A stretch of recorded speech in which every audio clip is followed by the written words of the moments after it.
கிறிஸ்து இயேசுவுக்குள் மிகவும் அன்பாக அழைக்கப்பட்டு வழிநடத்தப்பட்டு வருகிறதான அன்பு சகோதர சகோதரர்களுக்கு கிறிஸ்துக்குள்ளான அன்பின் வாழ்த்துக்களை தெரிவித்துக் கொள்கிறேன்.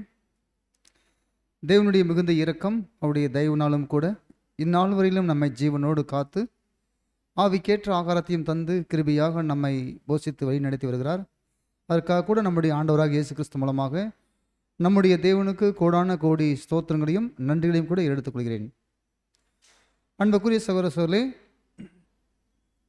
இன்றைய நாளிலே கூட உங்கள் அனைவரையும் முகமுகமாக சந்திக்கவும் தேவனுடைய மகத்துவமுள்ள சத்திய வார்த்தைகளை கூட உங்கள் மத்தியிலே பேசவும் அடியனுக்கு தேவன் இரக்கம் பாராட்டியிருக்கிறார். அதற்காக கூட ஆண்டவராக இயேசு கிறிஸ்து மூலமாக நன்றிகளையும் ஸ்தோத்திரங்களையும் கூட எடுத்துக்கொள்கிறேன். அன்பான சகோதரர்களே, அன்புக்குரிய சகோதரர்களே, நம்முடைய உடன் அங்கங்களாக இருக்கக்கூடிய பரிசுத்தவான்களுடைய அன்பையும் வாழ்த்தலை கூட உங்கள் மத்தியிலே தெரிவித்துக் கொள்கிறேன். அன்பான சகோதரர்களே, நாகர்கோயில் தூத்துக்குடி பகுதியில் இருக்கிற பரிசுத்தவான்களுடைய அன்பையும் வாழ்த்தலை கூட உங்கள் மத்தியிலே தெரிவித்துக் கொள்கிறேன். மற்றும் ஊட்டி பகுதியில் இருக்கிற பரிசுத்தவான்களுடைய அன்பையும் வாழ்த்தலை கூட உங்கள் மத்தியிலே தெரிவித்துக் கொள்கிறேன். அன்பான சகோதரர்களே, விசேஷமாக அடியேன் சார்ந்திருக்கிறதான ஈரோடு பகுதியில் இருக்கிற பரிசுத்தவான்களுடைய அன்பையும் வாழ்த்தலை கூட உங்கள் மத்தியிலே தெரிவித்துக் கொள்கிறேன். அன்பான சகோதரர்களே, அன்புக்குரிய சகோதரர்களே, தேவனுடைய மிகுந்த கிருபையினாலும் அவருடைய இரக்கத்தினாலும் கூட இந்நாளிலே கூட நாம் பார்க்கக்கூடிய பாடத்தின் தலைப்பு உபத்திரவங்களினாலே பூரணப்படுத்துதல். உபத்திரவங்களினாலே பூரணப்படுத்துதல் என்ற தலைப்பில் தான் நாம் பார்க்க போகிறோம். அன்பான சகோதரர்களே, இதற்கு ஆதார வசனமாக எபிரேயருக்கு எழுதின நிருபம் 2ஆம் அதிகாரம் 10வது வசனத்தை வாசிக்கலாம். ஏனென்றால் தமக்காகவும் தம்மேலையும் சகலத்தையும் உண்டாக்கினவர் அநேகம் பிள்ளைகளை மகிமையில் கொண்டு வந்து சேர்க்கையில் அவர்களுடைய இரட்சிப்பின் அதிபதியை உபத்திரவங்களினாலே பூரணப்படுத்துகிறது அவருக்கு ஏற்றதாய் இருந்தது. ஆம் சகோதரர்களே, அப்போஸ்தலனாகிய பவுல் எபிரேயருக்கு நிருபத்தில் நாம் பார்க்கும்போது, ஏனென்றால் தமக்காகவும் தம்மாலேயும் சகலத்தையும் உண்டாக்கினவர் அநேகம் பிள்ளைகளை மகிமையில் கொண்டு வந்து சேர்க்கையில் அவருடைய இரட்சிப்பின் அதிபதியை உபத்திரவங்களினாலே பூரணப்படுத்துகிறது அவருக்கு ஏற்றதாக இருந்துச்சு. இந்த ஆதார வசனத்தை கொண்டு இன்றைய நாளில் கூட நாம் பார்க்கலாம். பாடத்தின் தலைப்பானது, இந்த ஆர்டிக்கிளானது நம்முடைய 7ஆம் தூதன் அவர்கள் ரீப்ரின்ஸ் நம்பர் 1806 தான் எழுதியிருக்காரு. இதை கூட நீங்கள் நினைவு கூறுதல் புக்கில் கூட நீங்கள் பார்க்கலாம், படிச்சுக்கலாம். ஆனாலும் கூட இந்த பாடத்தை கூட நம்ம பார்க்கலாம். அன்பான சகோதரர்களே, அன்புக்குரிய சகோதரர்களே, தேவனுடைய கிருபையினால நம்ம வரக்கூடிய நாட்களில் மார்ச் 31ஆம் தேதி நமக்கு என்னங்க விசேஷித்த நாட்கள். என்ன நாட்கள்?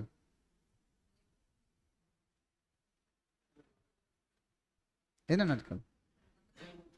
நினைவு கூறுதல் நாட்கள். கேட்டுங்களா? பஸ்காவை அனுசரிக்கக்கூடிய நாட்கள். அப்போ விசேஷித்த நாட்களுக்கு நம்ம கடந்து வந்திருக்கிறோம். அன்பான சகோதரர்களே, அப்போது இந்த நாட்களுக்கு உண்டான பாடங்களில் கூட நாம் கர்த்தர் இயேசு கிறிஸ்துனுடைய பாடுகள் மற்றும் உபத்திரவங்களை குறித்து தான் நாம் பார்க்க போகிறோம். அன்பான சகோதரர்களே, ஏன்னா இந்த காலத்துக்கே உண்டான பாடங்கள் பார்க்கும்போது பாடுகள் உபத்திரவங்கள் கத்தரப்பட்ட இந்த கடைசி அந்த இரவில் பட்ட பாடுகளை குறித்து தான் நம்ம இன்றைய நாளில் கூட பாடமாக இருக்குன்னு கூட நான் பார்க்கலாம். அன்பான சகோதரர்களே, அதில் நான் பார்க்கும்போது அன்புக்குரிய சகோதரர்களே, கர்த்தர் இயேசு இந்த பூமிக்கு வந்திருக்கும் போது இந்த உலகத்தின் பாவத்தை சுமந்து தீர்க்கிற தேவ ஆட்டுக்குட்டியாக கர்த்தர் இயேசு இந்த பூமியில் வந்திருந்தாலும் கூட, ஆனால் அவர் மீட்கும் பொருளை கொடுக்கறதுக்காக தான் வந்திருக்காரு. ஆனாலும் கூட நான் ஒரு கேள்வி ஒன்று இருக்கு. என்ன ஒரு கேள்வி அப்படின்னா, ஏன் கர்த்தர் இயேசு இவ்வளவு பாடுபட்டு கல்வாரி ரத்தம் சிந்தி மரிக்கணும்? ஏன்னா ஜீவனுக்கு ஜீவன் தானே. ஆதாமுக்கு நிகரான சரிநிகர் சமான விலை கொடுக்கணும்னா ஜீவனுக்கு ஜீவன் கொடுத்துடலாம். ஆனால் ஏன் நமது கர்த்தர் இயேசு அநேக பாடுகள், வேதனைகள், துன்பங்கள், அவமானங்கள், நிந்தைகள் மற்றும் சிலுவை மரணம் மரிக்கும் அதற்கு காரணம் என்ன அப்படின்னு ஒரு கேள்வி கேட்டேன். இந்த கேள்விக்கு உண்டான பதில் நீங்க சொல்லணும். ஏன்னா அந்த பதில் உங்களுக்கே தெரியும். இப்போ இந்த கேள்விக்கு உண்டான பதில் உங்களுக்கு தெரியும். அதனால தான் கேட்குறேன். ஏன் கர்த்தர் இயேசு அநேக பாடுகள், அவமானங்கள், நிந்தைகள், சிலுவை மரணம், ரத்தம் சிந்தி மரிக்கணும். ஏன்? ஜீவனுக்கு ஜீவன் தானே, அது எப்படி இருந்தாலும் விலை கிரயமா தானே கொடுக்கப்பட்டுச்சு. ஆதாமுக்கு சரி நிகர் சமான விலை கொடுக்கறது தானே ஜீவனுக்கு ஜீவன். ஆனா ஏன் இவ்வளோ பாடுபட்டு தான் மரிக்கணுங்கிறது என்ன?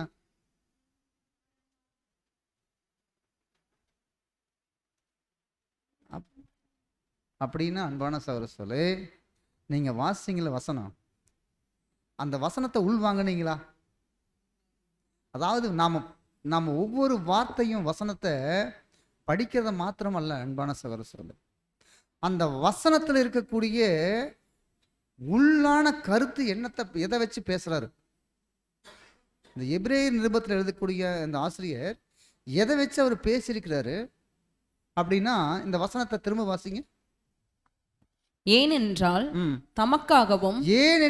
தமக்காகவும் தம்மாலேயும் சகலத்தையும் உண்டாக்கினவர் அநேகம் பிள்ளைகளை மகிமையில் கொண்டு வந்து சேர்க்கையில் அவர்களுடைய ரட்சிப்பின் அதிபதியை உபத்திரவங்களினாலே பூர்ணப்படுத்துகிறது அவருக்கு ஏற்றதா இருக்கு. பாத்தீங்களா? உபத்திரவங்களினாலே பூர்ணப்படுத்துகிறது ஏற்றதா. இந்த உபத்திரவம் எல்லாம் யாருக்காகப்பட்டார்? யாருக்காகப்பட்டாரு? இன்னுமே இந்த வசனத்திற்கு ஒன்றும் விளக்கலைங்களா? பிள்ளைகள் யாருங்க? தேவனுடைய பிள்ளைகளா இருக்கக்கூடிய யாரு? இன்றைக்கு நாம தான் தேவனோடு நல்மனச்சாட்சி உடன்படிக்கை செய்த ஒவ்வொருவரும் கூட தேவனுடைய பிள்ளைகள். நமக்காகத்தாங்க அவ்வளவு பாடுபட்டார் கர்த்தர் இயேசு. அவமானங்கள், நிந்தைகள், அடிகள், முள்முடிய பின்னி கிரீடத்தில் அடிக்கிறது, இது எல்லாமே யாருக்காகப்பட்டாருங்க? நமக்காகத்தான் பட்டார். அப்ப பாருங்க அன்பான சகோதரர்களே, ஏன் கர்த்தர் இயேசு இந்த எல்லாமே நமக்காக பட்டிருக்கார் அப்படின்னா, எதுக்காக? தம்முடைய பிள்ளைகளை மகிமையில் கொண்டு சேர்ப்பதற்காக. வசனங்கள் நாம் என்ன பண்ணணும்? தெளிவா தம்முடைய பிள்ளைகள் அப்படின்னா யார் அப்படின்னா, இன்றைக்கு தேவனோடு உடன்படிக்கை செய்த நாம தான் தேவனுடைய பிள்ளைகள். தேவனுடைய புத்திரங்கிற வாய்ப்புக்குள்ளாக வந்திருக்கக்கூடிய நாம மாத்திரம்தான் அன்பான சகோதரர்களே. உலகத்தில் இருக்கிறவங்க யாருமே கிடையாது. யார் தேவனோடு நல்மனச்சாட்சி உடன்படிக்கை செய்தாங்களோ அவங்க மாத்திரம்தான் தேவனுடைய பிள்ளைகள். அப்போ நம்மளை மகிமைக்கு கொண்டு சேர்க்கிறதுக்காகத்தான் ரட்சிப்பின் அதிபதி யாரு? நம்முடைய ஆண்டவராகிய இயேசு கிறிஸ்துவை உபத்திரவப்படுத்துகிறது, உபத்திரவங்களாலே பூரணப்படுத்துவது அவருக்கு ஏற்றதா இருந்துச்சு. இப்போ வசனங்களுக்கு விலைக்கு வாங்க தெரிஞ்சுங்களா? அப்போ பாருங்க அன்பான சகோதரர்களே, அப்போ இது தேவனுடைய சித்தத்தின்படி தான் அவருக்கு ரட்சிப்பின் அதிபதியை பூரணப்படுத்துறதுக்கு தேவன் அனுமதிச்சிட்டார். அப்ப தேவனுடைய அனுமதி இல்லாம கர்த்தர் இயேசு இந்த பூமியில வாழும் நாட்கள்ல எந்த ஒரு காரியம் நடக்காதுங்க. அதனால தான் கர்த்தர் இயேசு ஒரு இடத்துல சொல்லும்போது, நான் தனித்திரேன், பிதா என்னுடனே கூட இருக்கிறார்னு சொல்லுவார். அப்போ ஒவ்வொரு நாளும் பிதாவாகிய தேவன் கிறிஸ்துவோட கூட என்ன இருக்காருங்க? நெருக்கமா இருக்கிறத நாம பார்க்கிறோம் அன்பான சொல். அப்ப தேவன் அனுமதி இல்லாம அவர் மேல ஒரு கை பட முடியுமா? பட முடியுங்களா? அப்ப பாருங்க, அப்ப தேவனுடைய அனுமதியின் பேரில் தான் இந்த பாடுகள், உபத்திரவங்கள், அவமானங்கள், நிந்தைகள், சிலுவை மரணம் வரைக்கும் மரிச்சார் கர்த்தர் இயேசு. அப்ப அவருடைய பாடுகளை குறித்து நாம் பார்க்கும்போது அன்பான சகோதரர்களே, கர்த்தர் இயேசு இந்த பூமியில வந்திருக்கும் போது முதல்ல ஞானஸ்தான உடன்படிக்கை செய்து கர்த்தர் இயேசு தான் மேசியா, இந்த பூமியில் இருக்கக்கூடிய முழு மனுக்குலத்தையும் பாவத்திலிருந்து மீட்டெடுக்கக்கூடிய ரட்சகருங்கிறத யாருக்கு முதல்ல தெரியும்? யாருக்கு முதல்ல தெரியும்? கேள்வி கேட்டா நீங்க ஏதாவது சொன்னா தானாங்க. யாருக்கு தெரியும்? மேசியாங்கிறது யாருக்கு முதல்ல தெரியும்?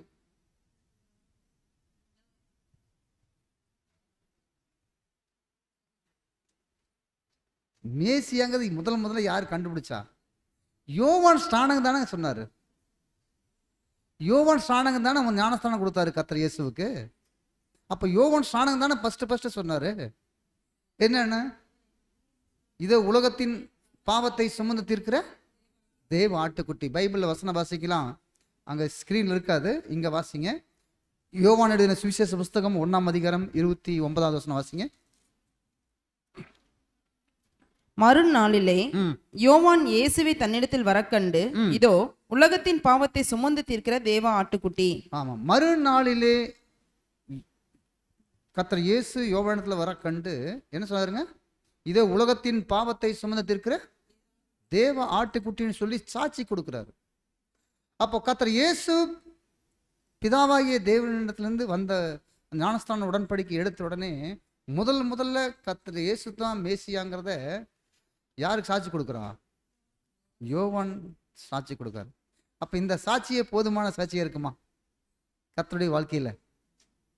கர்த்தர் இயேசு இந்த பூமியில வாழ்ந்த நாட்கள்ல இந்த சாட்சியே போதுமான சாட்சியா இருக்குமா?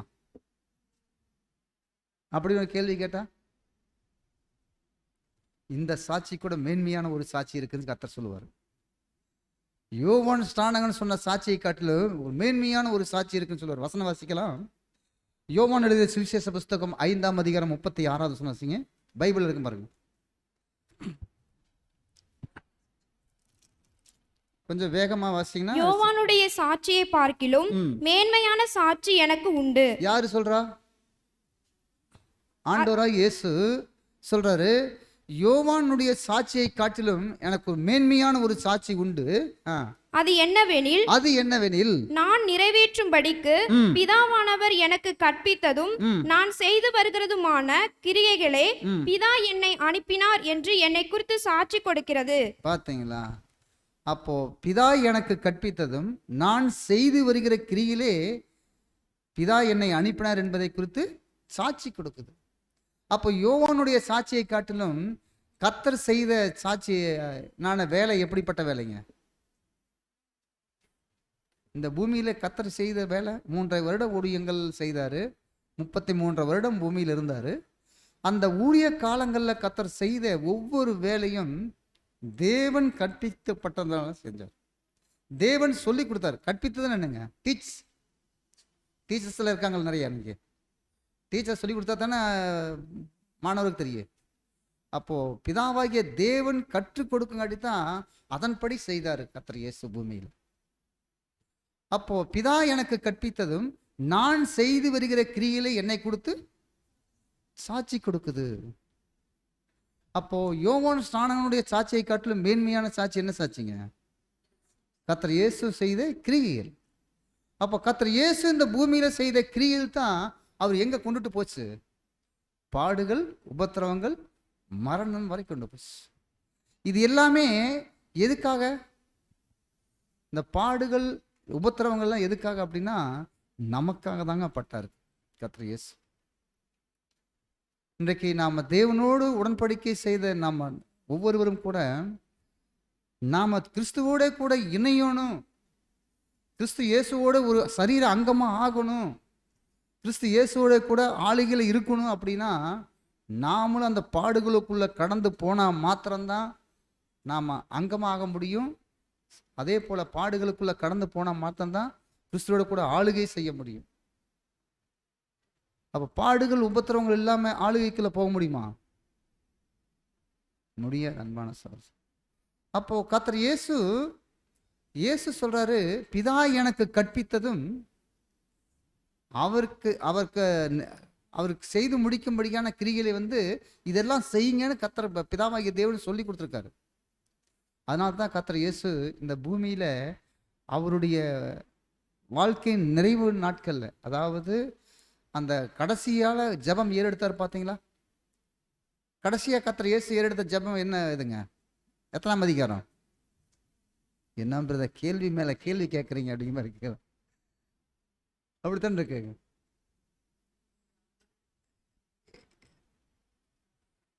நீண்ட ஜெபம் இருக்கு. அது என்னதுங்க? யோவான் எழுதின சுவிசேஷ புஸ்தகம் 17ஆம் அதிகாரம் பேசியிருப்பார். கேட்டுங்களா?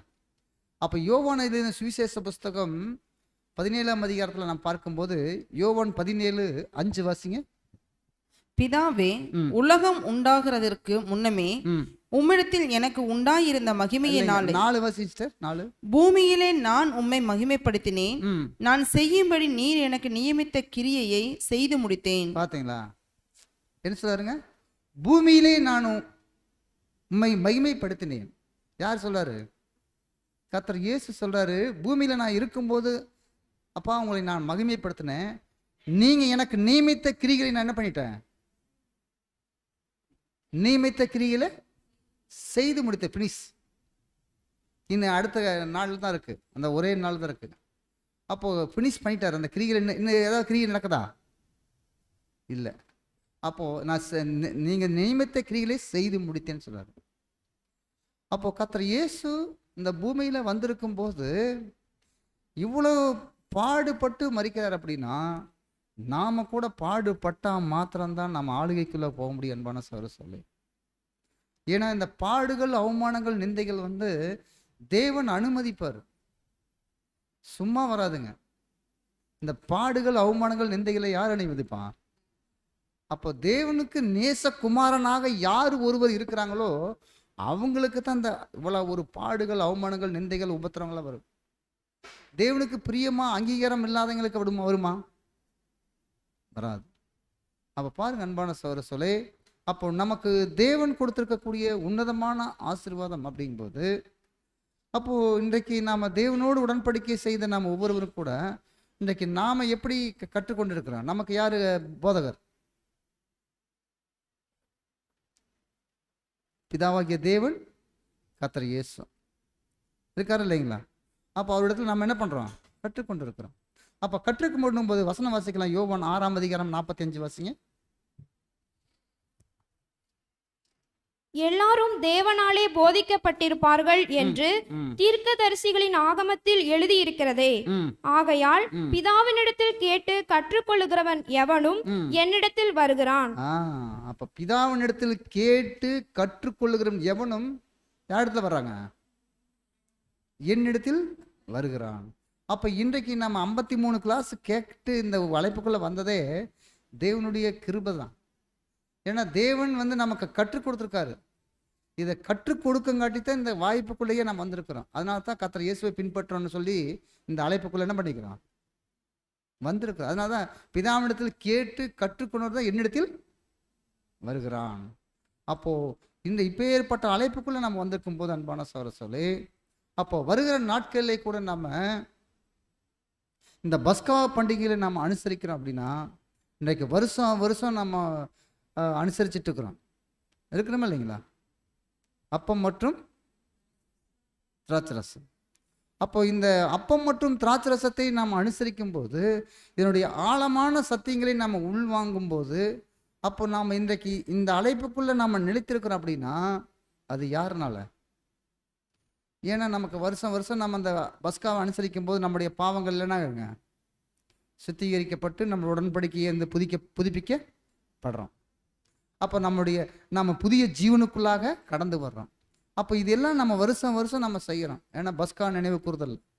அப்போ இது மிகப்பெரிய ஒரு ஆசீர்வாதம் நமக்கு. இது இந்த அழைப்புக்குள்ள வந்த பின்னாடி நமக்கு இந்த ஆசீர்வாதங்க மிகப்பெரிய ஒரு ஆசீர்வாதம். இப்பேற்பட்ட ஆசீர்வாதத்தை கர்த்தர் இயேசு கப்பர்நாகும் இருக்கும்போது ஜெப ஆலயத்தில் உபதேசம் பண்ணினார். அப்போ ஜெப ஆலயத்தில் உபதேசம் பண்ணிட்டு இருக்கும்போது அங்க இருக்கிற சீசர்கள் அப்போ அது வரைக்கும் கர்த்தர் இயேசுக்கு கூட பின்னாடியே போயிட்டு இருக்கிறாங்க நிறையா சீசர்கள்லாம். ஆனால் இந்த அவருடைய மாமிசம் மற்றும் ரத்தத்தை குறித்து பேசும்போது அவங்க என்ன பண்ணிட்டாங்க? அநேகர் இடர் அடைஞ்சு போயிட்டாங்க.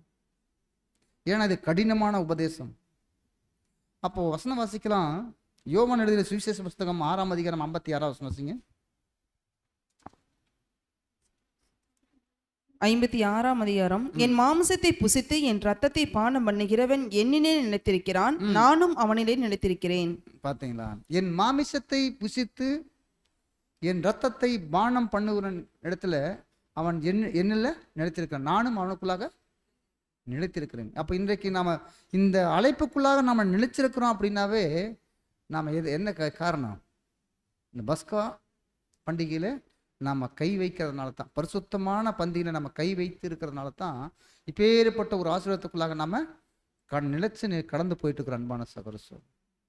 அப்போது கர்த்தர் இயேசு இந்த பூமியில் இருந்த நாட்களில் அவருடைய வாழ்க்கை பார்க்கும்போது அன்பான சகோதரர்களே, அவர் எப்படி வாழ்ந்துட்டார் அப்படின்னா, தேவனிடத்துல நெருக்கமா இருக்கங்காட்டி தான் அவருடைய வாழ்க்கை என்னாச்சுங்க, தேவனுக்கு பிரியமான வாழ்க்கை வாழ முடிஞ்சிச்சு. அதான் வசனம் வாசிக்கலாம். எபிரேயர் நிருபம் 5ஆம் அதிகாரம் 7-10 வரைக்கும் வாசிங்க. அவர் மாம்சத்தில் இருந்த நாட்களில் கர்த்தர் இயேசு மாமிசத்தில் இருந்த நாட்களில் தம்மை மரணத்தினின்று ரட்சிக்க வல்லமையுள்ளவரை நோக்கி பலத்த சத்தத்தோடும் கண்ணீரோடும் விண்ணப்பம் பண்ணி வேண்டுதல் செய்து தமக்கு உண்டான பயபக்தி நிமித்தம் கேட்கப்பட்டு அவர் குமாரனாயிருந்தும் பட்ட பாடுகளினாலே கீழ்ப்படிதலை கற்றுக்கொண்டு. பார்த்தீங்களா? அப்போ இங்க நாம் பார்க்கிறோம் அன்பான சகோதர சகோதரர்களே, அவர் மாமிசத்தில் இருந்த நாட்களில் தம்மை மரணத்தினின்று ரட்சிக்க வல்லமையுள்ளவரை நோக்கி பலத்த சத்தத்தோடும் கண்ணீரோடும் விண்ணப்பம் பண்ணி வேண்டுதல் செய்து தமக்குண்டான பயபக்தியின் நிமித்தம் கேட்கப்பட்டிருக்குது. இங்க என்ன சொல்றாருன்னா, ஆங்கிலத்தில் நான் போய் பார்க்கும்போது பயபக்தி இல்லைங்க, பயத்தின் நிமித்தம் கேட்கப்பட்டு அப்படின்ட்டு. அப்போ கர்த்தர் இயேசு இந்த பூமியில மாமிசத்தில் இருக்கும்போது, கர்த்தர் இயேசு மாமிசத்தில் இருக்கும்போது, அவர் மாமிசத்தில் இருக்கும்போது கர்த்தர் இயேசுக்கு ஒரு பேர் இருக்கு. என்ன பேரு?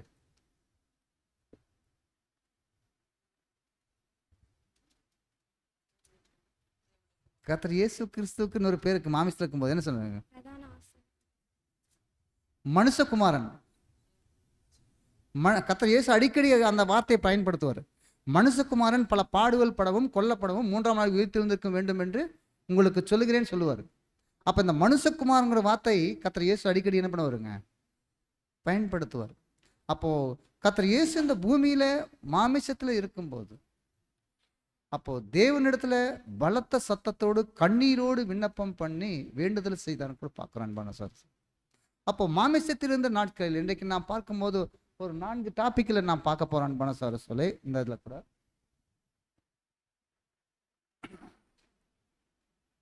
அது 4 டாபிக்ல பார்க்கும்போது, 1வது பார்க்கும்போது அவர் மாமிசத்தில் இருந்த நாட்களில், 2வது பார்க்கும்போது எதற்காக பயந்தார் கர்த்தர் இயேசு, 3வது அவர் குமாரனாய் இருந்தும்ங்கிற டாபிக்ல பார்க்க போறோம்.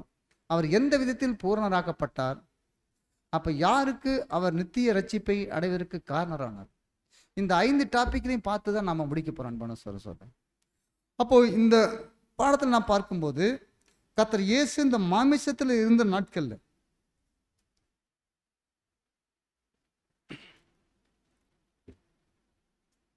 அப்போ கர்த்தர் இயேசு மாமிசத்தில் இருந்த நாட்கள்ல கர்த்தர் இயேசுவை குறித்து இன்றைக்கு அநேகருடைய சிந்தை எப்படி இருக்கு அப்படின்னா, கர்த்தர் இயேசு எப்படி பரலோகத்துல இருந்தாரோ அப்படியே இங்கே கீழே வந்துட்டாரு அப்படின்னு நிறைய என்ன பண்ணிட்டு இருக்காங்க.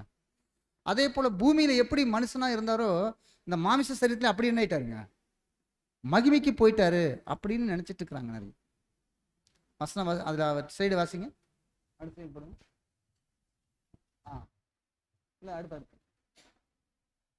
அடுத்து போடுங்க.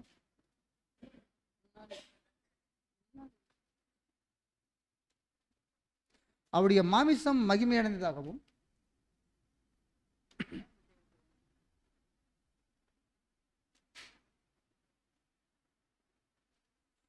அவருடைய மாமிசம் மகிமை அடைந்ததாக கூறுகிறார்கள். சிலர் அவர் மனிதனாக வாழ்வதற்கு முன் அவர் இருக்கவில்லை என்று கூறுகிறார்கள். பார்க்கிறோம் அன்பான சார்.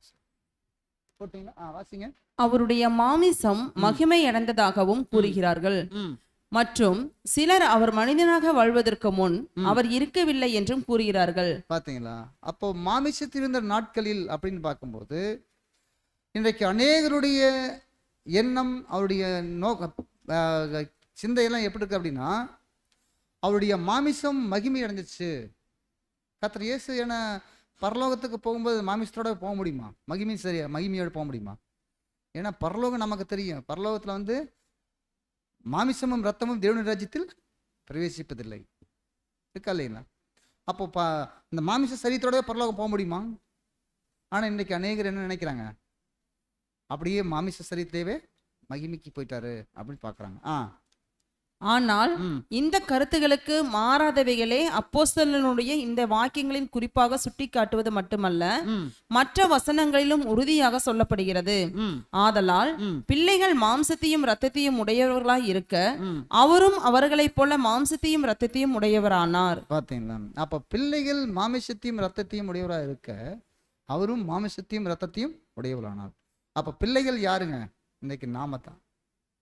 அப்போ நாம இன்றைக்கு இப்போ இந்த மாமிச சரீரத்துல இருந்து தான் இந்த மகிமையான சரீரத்துக்கு நான் போகிறேன் அப்படின்னா, அப்போ நமக்கு வைத்திருக்கக்கூடிய அழைப்பு உன்னதமான அழைப்பு. இந்த அழைப்புக்குள்ளாக கர்த்தர் இயேசு நம்மளை அழைச்சிருக்கார் அப்படின்னா, அப்போ நம்ம எந்த அளவுக்கு நம்ம இது விலையுயர்ந்த அழைப்பாக நாம பார்க்கணும். அன்பான சகோதர சகோதரி, அது கூட வசனம் வாசிக்கலாம். எபிரேயர் நிருபம் 2:14 வாசிங்க. ஆதலால் ஆ. பிள்ளைகள் மாம்சத்தையும் இரத்தத்தையும் உடையவர்களாயிருக்க ம். அவரும் அவர்களைப் போல மாம்சத்தையும் இரத்தத்தையும் உடையவரானார். ஆமா. மரணத்துக்கு அதிகாரியாகிய பிசாசானவனை ம். தமது மரணத்தினாலே அழிக்கும்படிக்கும். அப்போ இங்க நான் பார்க்குற அன்பான சகோதர சகோதரி, பிள்ளைகள் மாமிசத்தையும் இரத்தத்தையும் உடையவராய் இருக்க. அப்போ இந்த வசனத்துக்கு நான் பார்க்கும்போது யோவான் ஸ்நான இடத்துல கர்த்தர் இயேசு ஞானஸ்தான உடன்படிக்கைக்காக போவார். அப்போ யோவான் ஸ்நானம் சொல்லுவார், நான் உம்மாலே ஞானஸ்தானம் எடுக்க நீங்க என்ன இடத்துல வரலாமான்னு கேட்பாரு. அப்போ கர்த்தர் சொன்ன வார்த்தை என்னங்க?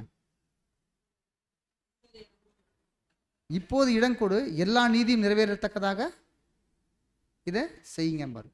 அப்படின்னா அப்போ நமக்கு தேவன் வைத்திருக்கக்கூடிய உன்னதமான ஆசீர்வாதங்கள் கர்த்தர் இயேசுக்கு தெரியும். ஏன்னா நாம மாத்திரம் புது சிருஷ்டி கிடையாது, நமக்கு பின்னாடி இருக்கக்கூடிய 144,000 பேர் அந்த புது சிருஷ்டி அங்கங்களா வருவாங்கங்கிறது கர்த்தர் இயேசுக்கு தெரியும். அதனால தான் சொல்றாரு, பிள்ளைகள் மாமிசத்தையும் இரத்தத்தையும் உடையவராக இருக்க அவர்களைப் போல அவர் மாமிசத்தையும் இரத்தத்தையும் உடையவரானார். எதுக்காக ஆனார்? மாமிசத்தில் வந்தார் கர்த்தர் இயேசு. அவருடைய மரணத்தினாலே பிசாசை என்ன பண்ணுவாங்க? அதான் சார், மரணத்தின் அதிகாரியை பிசாசானது மரணத்தில் அழிக்கும்படிக்கு அவர் மாமிசத்தில் வெளிப்பட்டாரும் கூட பார்க்குற அன்பான சகோதர சொல்.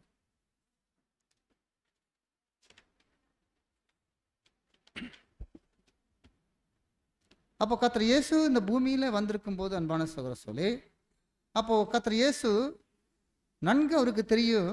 அதனால தான் ஞானஸ்தான உடன்படிக்கை எடுக்கும்போது அவருடைய சிந்தையிலிருந்து என்னதுங்க? பிதாவே உமக்கு சித்தமானதை செய்ய இதோ வருகிறேன்னு சொன்னார். அப்போ கர்த்தர் இயேசு பிதாவாகிய தேவனுடைய சித்தம் செய்யறதுக்கு வராரு அப்படின்னா, அப்போ அது வரைக்கும் இஸ்ரேல் ஜனங்கள் செய்த பலியில் எப்படிப்பட்ட பலிங்க? ஆடு மாடு எல்லாத்தையும் பலி செலுத்திட்டே இருந்தாங்க. ஆனால் கர்த்தர் இயேசு அதை எல்லாத்தையும் என்ன பண்ணுறாருங்க? நிறைவுக்கு கொண்டுட்டு வர்றாரு. அப்போ நிறைவுக்கு கொண்டுட்டு வர்றதுனால தான் சொல்கிறாரு அன்பான சொல்லி, எபிரேயர் நிருபம் 10:4-5 வாசிங்க. ஆகையால் அவர் உலகத்தில் பிரவேசிக்கும் போது அவர் உலகத்தில் பிரவேசிக்கும் போது பலியையும் காணிக்கையும் நீர் விரும்புவதில்லை, பலியையும் காணிக்கையும் நீர் விரும்புவதில்லை, ஒரு சரீரத்தை எனக்கு ஆயத்தம் பண்ணினீர், சர்வாங்க தகன பலிகளும் பாவ நிவாரண பலிகளும் உமக்கு பிரியமானதல்ல என்றீர். சர்வாங்க தகன பலியும் பாவ நிவாரண பலியும் உங்களுக்கு பிரியமானதல்ல. அப்போ ஒரு சரீரத்தை ஆயத்தம் பண்ண நீர். அப்போ கர்த்தர் இயேசுவுக்கு அந்த பரிபூர்ணமான சரீரத்தை ஆயத்தம் பண்ணது யாருங்க? பிதாவாகிய தேவன். ஏன்னா அந்த பரிபூர்ணமான சரீரத்தை ஆயத்த பண்ணது பிதாவாகிய தேவன். அந்த பரிபூர்ணமான சரீரம் தான் நமக்கு பிக்க கொடுத்தார். அப்போ கர்த்தர் இயேசு அந்த கடைசி இரவுல பட்ட பாடுகள் பார்க்கும்போது இந்த சரீரத்தை என்ன பண்ணாருங்க? அப்படியே அந்த ரோம போர் சேவரன் அடிச்சு இழுக்கும்போது அந்த சதையில என்ன இருக்காங்க பிச்சுட்டு வந்துச்சு. அப்போ எந்த அளவுக்கு நமக்காக பிக்க கொடுத்துருக்காரு பாருங்க. இவ்வளவு ஒரு பாடுகள் படுறதுக்கு காரணம் என்ன அப்படின்னா, நாம மகிமைக்கு போகிறதுக்காக தான் இப்பேற்பட்ட பாடுகள் பட்டார் கர்த்தர் இயேசு. ஏன்னா நாம கூட இந்த காலத்தில் நாம் வாழும்போது, அதனால தான் அப்போஸ்தலனாகிய பவுல் சொல்லுவார், நாம் இந்த பூமியில் வாழும் நாட்களில் அநேக உபத்திரவங்கள் வழியாகத்தான் தேவனுடைய ராஜ்யத்துக்கு பிரவேசிக்க முடியும் அப்படி சொல்லி சீசர்களுடைய மனதை என்ன பண்ணுவார்? திடப்படுத்துவார். அப்போ அநேகமான உபத்திரவங்கள், வேதனைகள், துன்பங்கள், அவமானங்கள் மத்தியில தான் நாம் என்ன பண்ண முடியும்? போக முடியும் அன்பான சகோதர சொல்லு. அடுத்து போடுங்க. வாசிட்டு. அந்த வார்த்தை மாம்சமாகி நமக்குள்ளே வாசம் பண்ணினார். அவர் ஐஸ்வர்யம் உள்ளவராய் இருந்தும் நீங்கள் அவருடைய தரித்திரத்தினாலே ஐஸ்வர்யவான்கள் ஆகும்படிக்கு உங்கள் நிமித்தம் தரித்திரரானாரே. பார்த்தீங்களா? அப்போ அவர் ஐஸ்வர்யம் உள்ளவராய் இருந்தும் அப்படின்னு பார்க்கும்போது, கர்த்தர் இயேசு பரலோகத்தில் இருக்கும்போது லோகோஸாக இருந்தார். ஆனால் நமது நிமித்தம் தரித்திரரான அந்த கீழான நிலையில வந்து நமக்காக என்ன பண்ணாருங்க? தம்முடைய ஜீவனையே கொடுத்தாரு கூட பார்க்கிறோம் அன்பான சகோதர சொல்லி. நான் கொடுக்கும் அப்பம் உலகத்தின் ஜீவனுக்காக நான் கொடுக்கும் என் மாம்சமே என்றார். ஆமா, இந்த பரிபூர்ணமான சரீரத்தை கர்த்தர் இயேசு கொடுத்தது உலகத்தின் ஜீவனுக்காக கொடுக்கப்பட்டது. அப்போ இந்த பரிபூர்ணமான சரீரத்தை குறித்து நமக்கு வேதத்துல தேவன் அநேகமான ஆழமான காரியங்களை சுட்டி காட்டியிருக்கிறாரு. ஆனா தம்முடைய பிள்ளைங்களுக்கு தான் ரகசியமான காரியங்கள் எல்லாத்தையும் நமக்கு கொடுக்குறாரே தவிர மற்றவங்களுக்கு என்ன தெரியாது? இந்த பரிபூர்ணமான சரீரம் எப்படிப்பட்ட சரீரங்கிறது மற்றவங்களுக்கு தெரியாது அன்பான சகோதர சோலை. அப்போ நாம் பார்க்கும்போது அன்புக்குரிய சகோதர சோலை, கர்த்தர் இயேசு இந்த பரிபூர்ணமான சரீரத்துல வந்து அந்த சரீரத்தையே பலியாக செலுத்தினார் கூட பார்க்கணும். வாசிங்க. அவருடைய மனுஷ சரீரமே அவரது தாழ்மையின் சரீரமாக பலி செலுத்துவதற்காக ஆயத்தம் பண்ணப்பட்ட சரீரமாக இருந்தது. மேலும் அந்த சரீரம் பலி செலுத்தப்பட்டது. பலி செலுத்தப்பட்ட அந்த சரீரம் திரும்ப எடுத்துக்கொள்ளப்படவில்லை. பார்த்தீங்களா? பலிக்காக கொடுக்கப்பட்ட சரீரம் அடி எடுத்துக்கொள்ளப்படவில்லை. நம்முடைய மீட்பிற்காக அது விலை கிரயமாக கொடுக்கப்பட்டது. ஆமா, நம்முடைய மீட்புக்காக அந்த சரீரம் என்ன பண்ணுங்க? விலை கிரயமாக கொடுக்கப்பட்டச்சு அன்பான சகோதர சோலை. அடுத்த சைடு போடுங்க.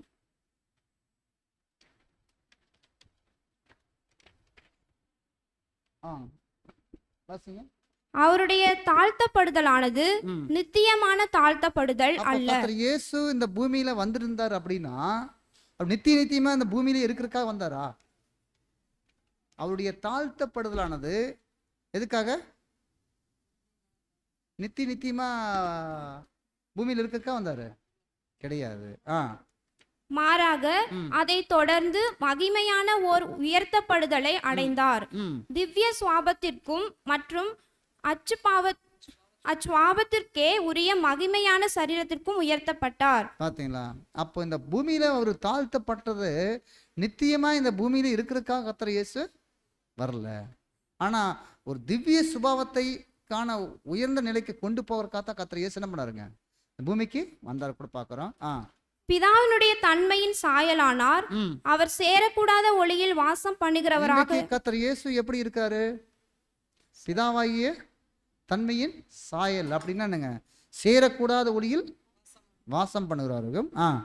கிறிஸ்துவின் விசுவாசம் உள்ள சீஷர்கள் ஒரு நாளில் அவரை காண்பார்கள். ஏனெனில் அவர் இருந்த வண்ணமாக இல்லாமல் இருக்கிற வண்ணமாக நாம் அவரை தரிசிப்பதினால். வண்ணமாக இல்லாமல் இருந்த வண்ணம் என்னங்க? மாமிசத்தில் இருந்தார். இருந்த வண்ணமாக இல்லாம அவர் இருக்கிற வண்ணமாகவே நாம தரிசிப்பதனால என்ன பண்ணுவான்? அவரு கொப்பா இருப்புன்னு சொல்றாரு.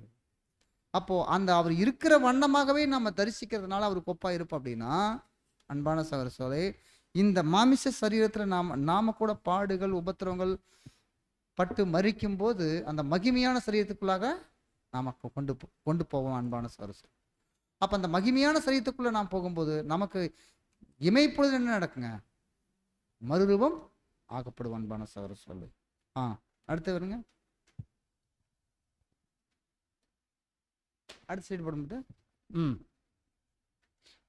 இதற்காக அவர் மாமிசத்தில் இருந்த நாட்களில், பிதாவே, உலக தோற்றத்திற்கு முன் நீர் என்னில் அன்பாய் இருந்தபடியினால் நீர் எனக்கு தந்த என்னுடைய மகிமையை நீர் எனக்கு தந்தவர் காணும்படியாக நான் எங்கே இருக்கிறேனோ அங்கே அவர்களும் என்னுடனே கூட இருக்க விரும்புகிறேன் என்று ஜெபித்தார். கர்த்தர் இயேசு பூமியில் இருக்கும்போது சபைக்காக ஜெபிக்கிறார். சபை வகுப்பாருக்காக ஜெபிக்கிறாரு.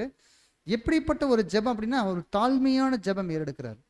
அதாவது நான் அவர் மாமிசத்திருந்த நாட்களில், பிதாவே, உலக தோற்றத்துக்கு முன் என்னில் அன்பாய் இருந்தபடினால் நீர் எனக்கு தந்த மகிமையை நீர் எனக்கு தந்தவர்கள் காணும்படியாக.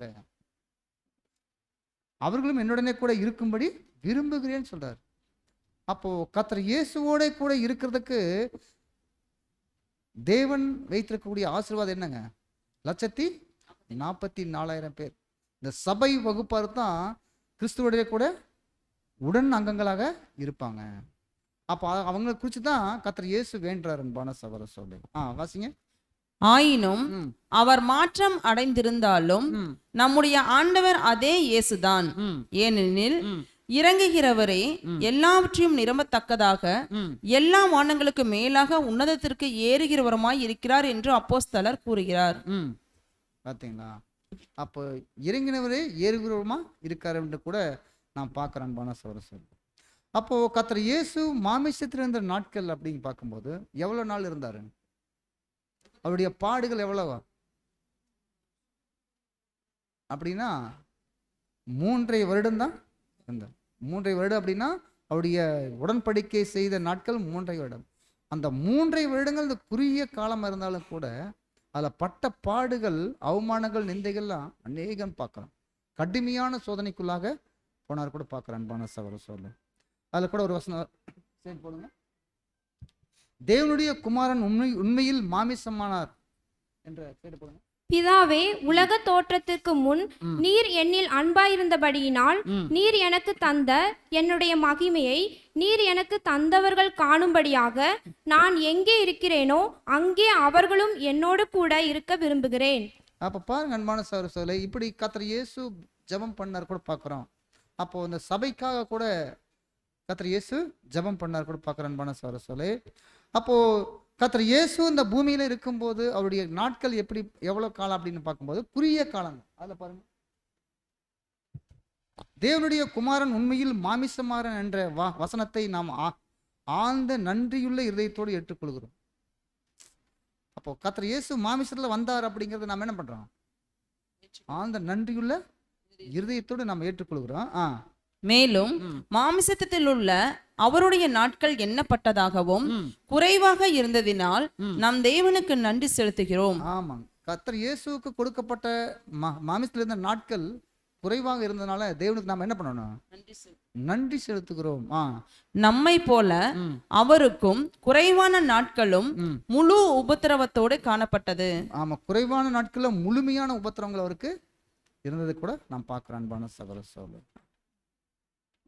அப்போ கர்த்தர் இயேசு மாமிசத்தில் இருந்த நாட்கள்ல நாம் பார்க்கும்போது தேவனோடு ஐக்கியம் அடிக்கடி வச்சிருந்தார். ஏன்னு கேட்டீங்கன்னா, இன்றைக்கு நாம பார்க்கிறோம் அன்பான சகோதர சகோதரி, இன்றைக்கு தேவனோடு நல்மனச்சாட்சி உடன்படிக்கை செய்த நாம் ஒவ்வொருவரும் கூட கிறிஸ்துவனுடைய சரீர அங்கங்களா நாம ஆகணும். நாம இந்த ஓட்டத்தை நாம சரியா நாம ஓடி முடிக்கணும் அப்படிங்கிற ஒரு வைராக்கியம், வாஞ்சை உள்ள ஒரு உடன்படிக்கை செய்த சகோதரன் என்ன பண்ணுவார் அப்படின்னா, கிறிஸ்து எப்படி தேவனோடு நெருக்கமாக இருந்தாரோ அதே போல நாம் இருந்தால் மாத்திரம்தான் இந்த ஓட்டத்தை ஓட முடியும். ஏன்? கர்த்தர் இயேசு ஒவ்வொரு நாளும் தேவனோடு தனிமையில போய் என்ன பண்ணாருங்க?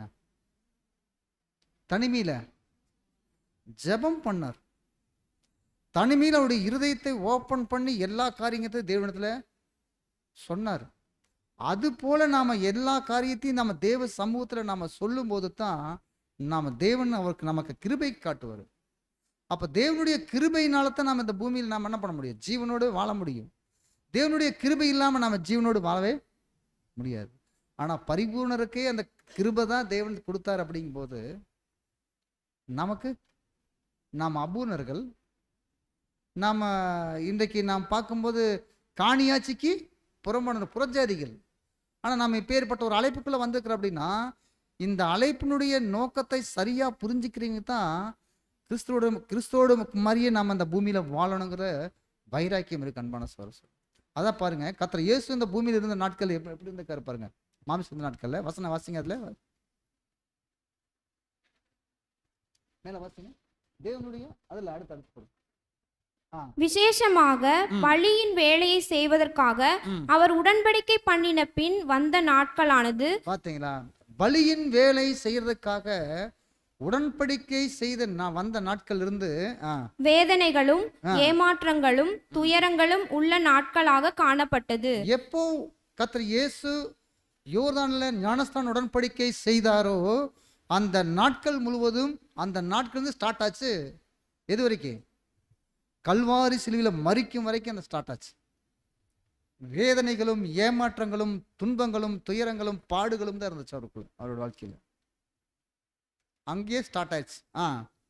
இந்நாட்களானது தேவைப்படும் நேரங்களில் எல்லாம் கிருபையை பெற்று கொள்ளத்தக்கதாக பரலோக கிருபாசன தண்டைக்கு அவரை வழிநடத்தியது. பார்த்தீங்களா? இப்படிப்பட்ட நேரங்களில் எல்லாமே கர்த்தர் இயேசு தேவனுடைய கிருபையை பெற்றுக்கொள்றதுக்காக ஒரு பரிபூர்ணர், தேவனுடைய ஒரே பேரான நேசகுமாரன், அவர் பரிபூர்ணமான சரீரத்தில் இருக்காரு. அவரே யார் இடத்துல போறாரு? தேவனுடைய கிருபையை பெற்றுக்கொள்றதுக்கு யார் இடத்துல போறாருங்க? தேவனுடைய கிருபாசன தண்டையில போய் ஜெபம் ஏறெடுக்கிறார். அப்ப நாமெல்லாம் யாருங்க?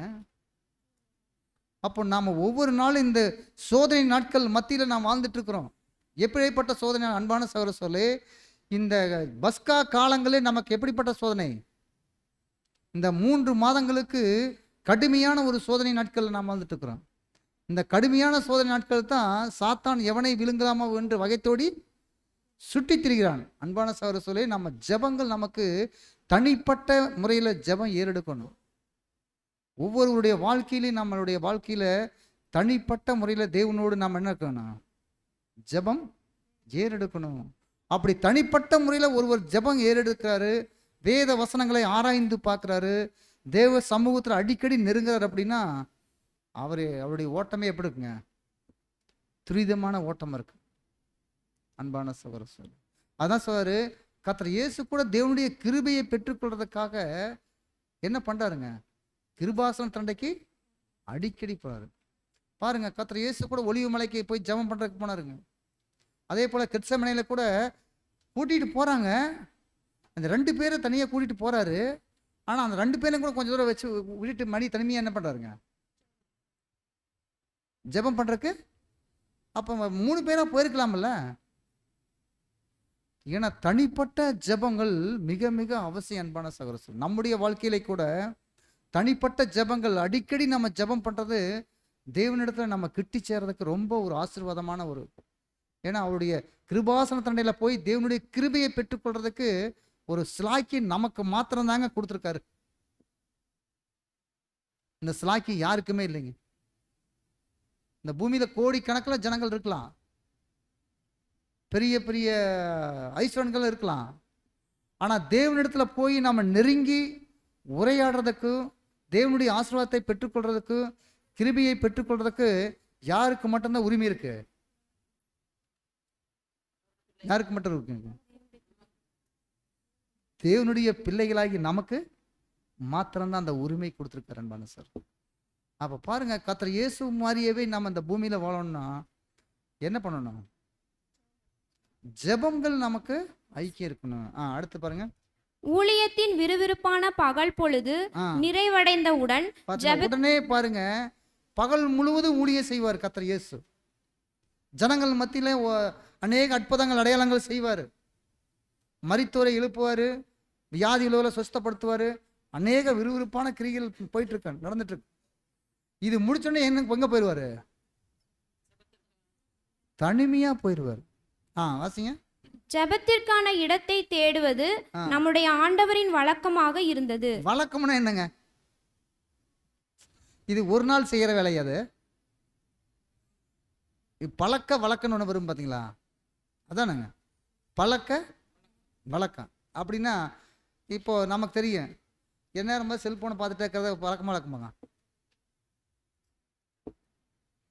இருக்கா இல்லைங்களா? இன்றைக்கு இதுதான் உலகமே. இது அதுதான் கையில் வச்சுட்டே நேரம் தள்ளிகிட்டே இருக்கிறது, பார்க்கறது. இதே பழக்கமாக வழக்கமாக ஆயிடுச்சு அது. ஆனால் ஆண்டவருடைய வாழ்க்கையில் அப்படி இல்லைங்க. இந்த ஊழிய நாட்கள் அந்த பகல் முழுவதும் ஊழியம் செய்வார். அது ஒரு இடத்தை தேடுவார். அதுக்கு வழக்கமாயிருச்சு. அந்த டைம் கிடைச்சோடனே தேவனிடத்துல போய் நெருங்கணுங்கிறது அப்படி என்ன ஆயிடுச்சுன்னு சொல்லுவார், வாசிங்க, திரும்ப வாசிங்க. நம்முடைய ஆண்டருடைய வழக்கமாக இருந்தது சார். அதாவது ஜெபத்திற்கான இடத்தை தேடுவது ஜெபத்துக்கான ஒரு இடத்தை தேடுறதுக்கு அவளுக்கு நம்முடைய ஆண்டவரின் வழக்கமாக இருந்தது. நம்முடைய ஆண்டவருடைய வழக்கமா இருந்துச்சு. இப்ப நாம கூட தனிமையா தேவனிடத்துல போய் ஜெபம் பண்றது மிகப்பெரிய ஒரு ஆசீர்வாதங்க. மலைகளும் வனாந்தரங்களும் அவருக்கு மறைவிடமாய் இருந்தது. அதனால தான் கர்த்தர் இயேசு அடிக்கடி எங்க போவாருங்க? மலைகளுக்கு போவார், வனாந்தரமான ஒரு இடத்துக்கு. பாருங்க, ஞானஸ்தான உடன்படிக்கை எடுத்த உடனே எங்க தான் போனாரு? வனாந்தரத்துக்கு கொண்டு போகப்பட்டார். அப்போ வனாந்தரமான ஒரு தனிமையான ஒரு இடம் இன்றைக்கு ஒரு புது சிருஷ்டியா இருக்கிற நமக்கு ஒரு தனிமையா போய் தேவனிடத்துல நம்ம சம்பாதிக்கும் போது அதுல இருக்கக்கூடிய சந்தோஷம் வேற எதுலையுமே இருக்காதுங்க. அதுல இருக்கக்கூடிய சந்தோஷம் வேற ஏதாவது இருக்குமா அப்படின்னு கேட்ட நமக்கெல்லாம் அதைத்தான் அப்படித்தான் இருக்கு. ஏன்னா அது கொஞ்சம் நீங்க ருசி பார்த்தீங்கன்னா அந்த வாழ்க்கை தான் நமக்கு முக்கியம் அப்படிம்பீங்க. அதான் அது வழக்கமாயிரு. அடிக்கடி நம்ம தேவனிடத்துல போய் நாம் நெருங்கிறதுக்கு அது ஒரு ஆசீர்வாதமாயிரு. அதான் பாருங்க அன்பான சகோதரர். அப்போ நம்ம தனிமையில போய் நம்ம தேவனிடத்துல ஜெபம் பண்ணணும் அன்பான சகோதரர். அடுத்து பாருங்க, அடுத்து தேவனோடு அவர் கொண்டிருந்த ரகசியமான ஐக்கியத்தினால் ஆவிக்குரிய பலத்தையும் ஆறுதலையும் தேறுதலையும் பெற்றார். பாத்தீங்களா? அவர் தனிமையா போய் ஜெபம் பண்றது எதுக்காக போயிருந்தாரு பாத்துங்க? தேவனோடு கொண்டிருந்த ரகசியமான ஐக்கியம் ஆவிக்குரிய பலத்தை கொண்டுச்சு. அவருக்குள்ளாக என்ன பண்ணுச்சுங்க? ஆவிக்குரிய பலத்தையும் ஆறுதலையும் தேற்றுதலையும் பெற்றார். கர்த்தர் இயேசு பெற்றுக்கொண்டார். தேவனுடைய ஆவிக்குரிய பலத்தை பெற்றுக்கொண்டாரு. தேவனிடத்துல வந்து ஆறுதலான வார்த்தையை பெற்றுக்கொண்டாரு.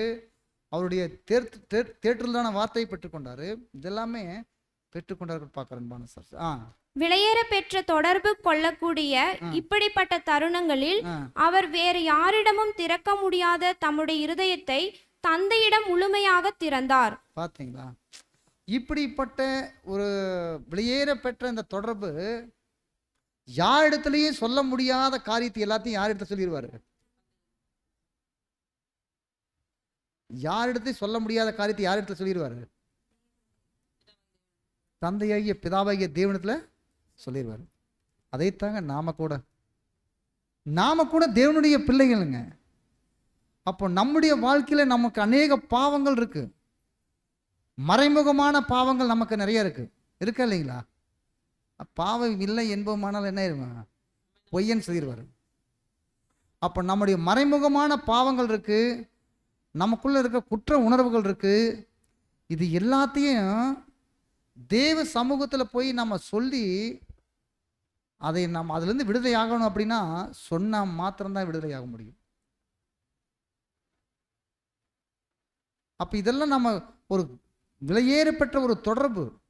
அப்போ அதனால்தான் சொல்றாரு, கர்த்தர் இயேசு எப்படி தனிமையில போய் கர்த்தரிடத்துல பிதாவாகிய தேவனிடத்துல தொடர்பு வைத்தாரோ அதே போல நம்ம தனிமையில போய் நம்முடைய இருதயத்தில் இருக்கக்கூடிய முழுவதையும் தேவ சமூகத்துல சரணடை செய்யும் போது தேவன் நமக்கு கிருபையின் மேல கிருபை கொடுப்பாரு, ஆறுதலான வார்த்தை கொடுப்பாரு, ஆவிக்குரிய ஜீவித்தினுடைய பலத்தை நமக்கு கொடுப்பார். அன்பான சகோதரர்களே, அத்தருணங்களில் அவருடைய சகல விதமான வேதனைகளையும் பாரங்களையும் பயங்களையும் அவரிடம் கூறினார். பாத்தீங்களா? என்னென்ன எல்லாம் சொல்லியிருக்காரு பாருங்க கர்த்தர் இயேசு.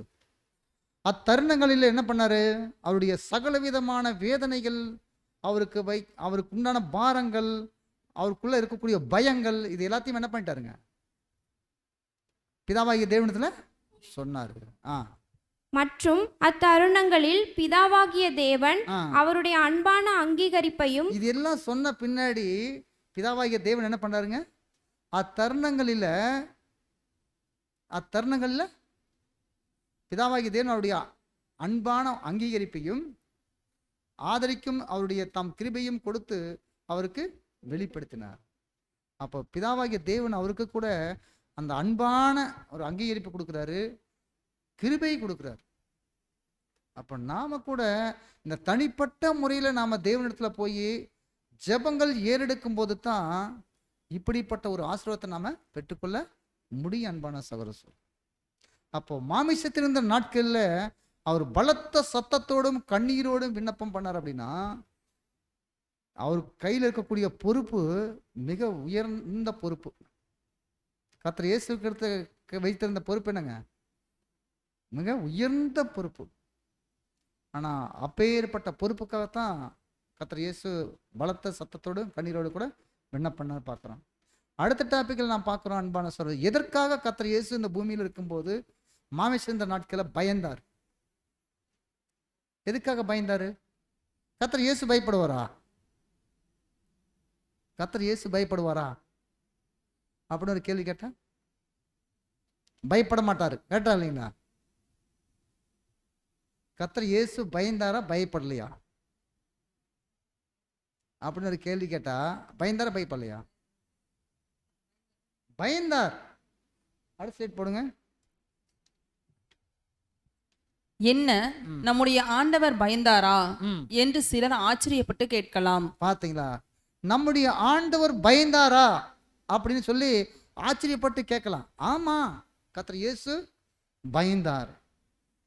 எந்த எந்த நோக்கத்துக்காக பயந்தார்? அந்த பயம் எதுக்காக இருந்துச்சு அவருக்குள்ள அப்படின்னு பார்க்கும்போது ஆம், மேற்கூறப்பட்ட அப்போஸ்தலரின் வார்த்தைகள் நம்முடைய ஆண்டவர் மாம்சத்தில் இருந்த நாட்களில் நமக்காக அவர் அனுபவித்த மிகப்பெரிய மன ரீதியான போராட்டத்தை குறிக்கிறது. பார்த்தீங்களா? அப்போ அவர் மாமிசத்தில் இருந்த நாட்கள்ல நமக்காக அவர் அனுபவித்த மிகப்பெரிய மன ரீதியிலான போராட்டம் இருந்துச்சு. எப்படிப்பட்ட மன ரீதின்னு என்னங்க? சிந்தை ரீதியில் என்னங்க அவருக்கு போராட்டம் இருந்துச்சு. இந்த மனப்போராட்டம் அவருடைய ஞானஸ்தானத்திற்கு பின் வனாந்தரத்தில் அவர் சோதிக்கப்படும் போதே உடனடியாக துவங்கி கெச்சமேனே தோட்டத்தில் உச்சகட்டத்தை அடைந்தது. இது ஸ்டார்ட் பண்ணிச்சு எங்கங்க? அந்த சிந்தையில போராட்டம். கர்த்தர் இயேசு ஞானஸ்தான உடன்படிக்கை செய்து இந்த வனாந்தரத்துல சாத்தான் சோதிக்கப்படும் போது இந்த கல்லை அப்பமாகும்படி கட்டளையிடுன்னு சொல்லுவார் சாத்தான். அதுக்கு கர்த்தர் சொல்லும்போது, மனுஷன் அப்பத்தினால் மாத்திரமல்ல தேவனுடைய வாயிலிருந்து புறப்படுகிற ஒவ்வொரு வார்த்தையினாலும் பிழைப்பான் என்று எழுதி. அப்படின்னா அப்போ கர்த்தர் இயேசுக்கு எங்க ஸ்டார்ட் ஆச்சுன்னு சொல்றாரு? இது நேரடியா நடந்துச்சா? கர்த்தர் இயேசு இடத்துல சிந்தியில வந்துச்சு. இந்த மன போராட்டம் சிந்தியில வந்துச்சு.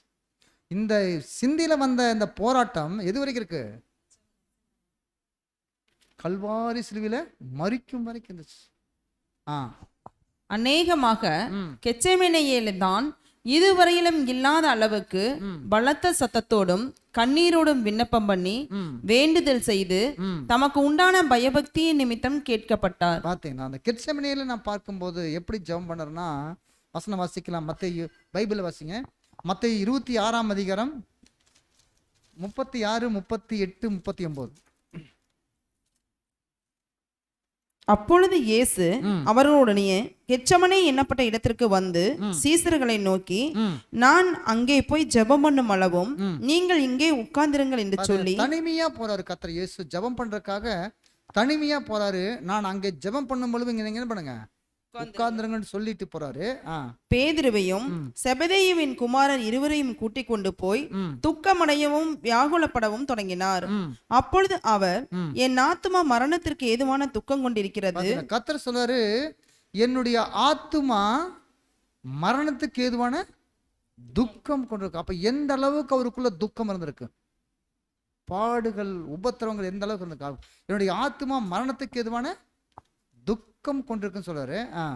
நீங்கள் எங்கே தங்கி என்னுடனே கூட விழித்திருங்கள் என்று சொல்லி சற்று அப்புறம் போய் முகங்குப்புற விழுந்து, என் பிதாவே, இந்த பாத்திரம் என்னை விட்டு நீங்க கூடுமானால் நீங்குபடி செய்யும், ஆகிலும் என் சித்தத்தின்படி அல்ல உம்முடைய சித்தத்தின்படியே ஆக கடவுது என்று ஜெபம் பண்ணினார். அப்போ முகம் குப்புற விழுந்து கர்த்தர் இயேசு பிதாவாகிய தேவனத்துல பலத்த சத்தத்தோடு ஜெபம் பண்றாரு கூட பார்க்கிறோம். பிதாவே, இந்த பாத்திரம் என்னை விட்டு நீங்க கூடுமானால் நீங்கும்படி செய்யும், ஆகிலும் என் சித்தத்தின்படி இல்லை உங்களுடைய சித்தத்தின்படியே ஆக கடவுது என்று ஜெபம் பண்ணார். அன்பான சகோதர, அப்போ கர்த்தர் இயேசு எதற்காக இவ்வளவு பயத்தோடு ஜெபம் பண்ணாரு அப்படின்னா, அடுத்த ஸ்லைடு போடுங்க.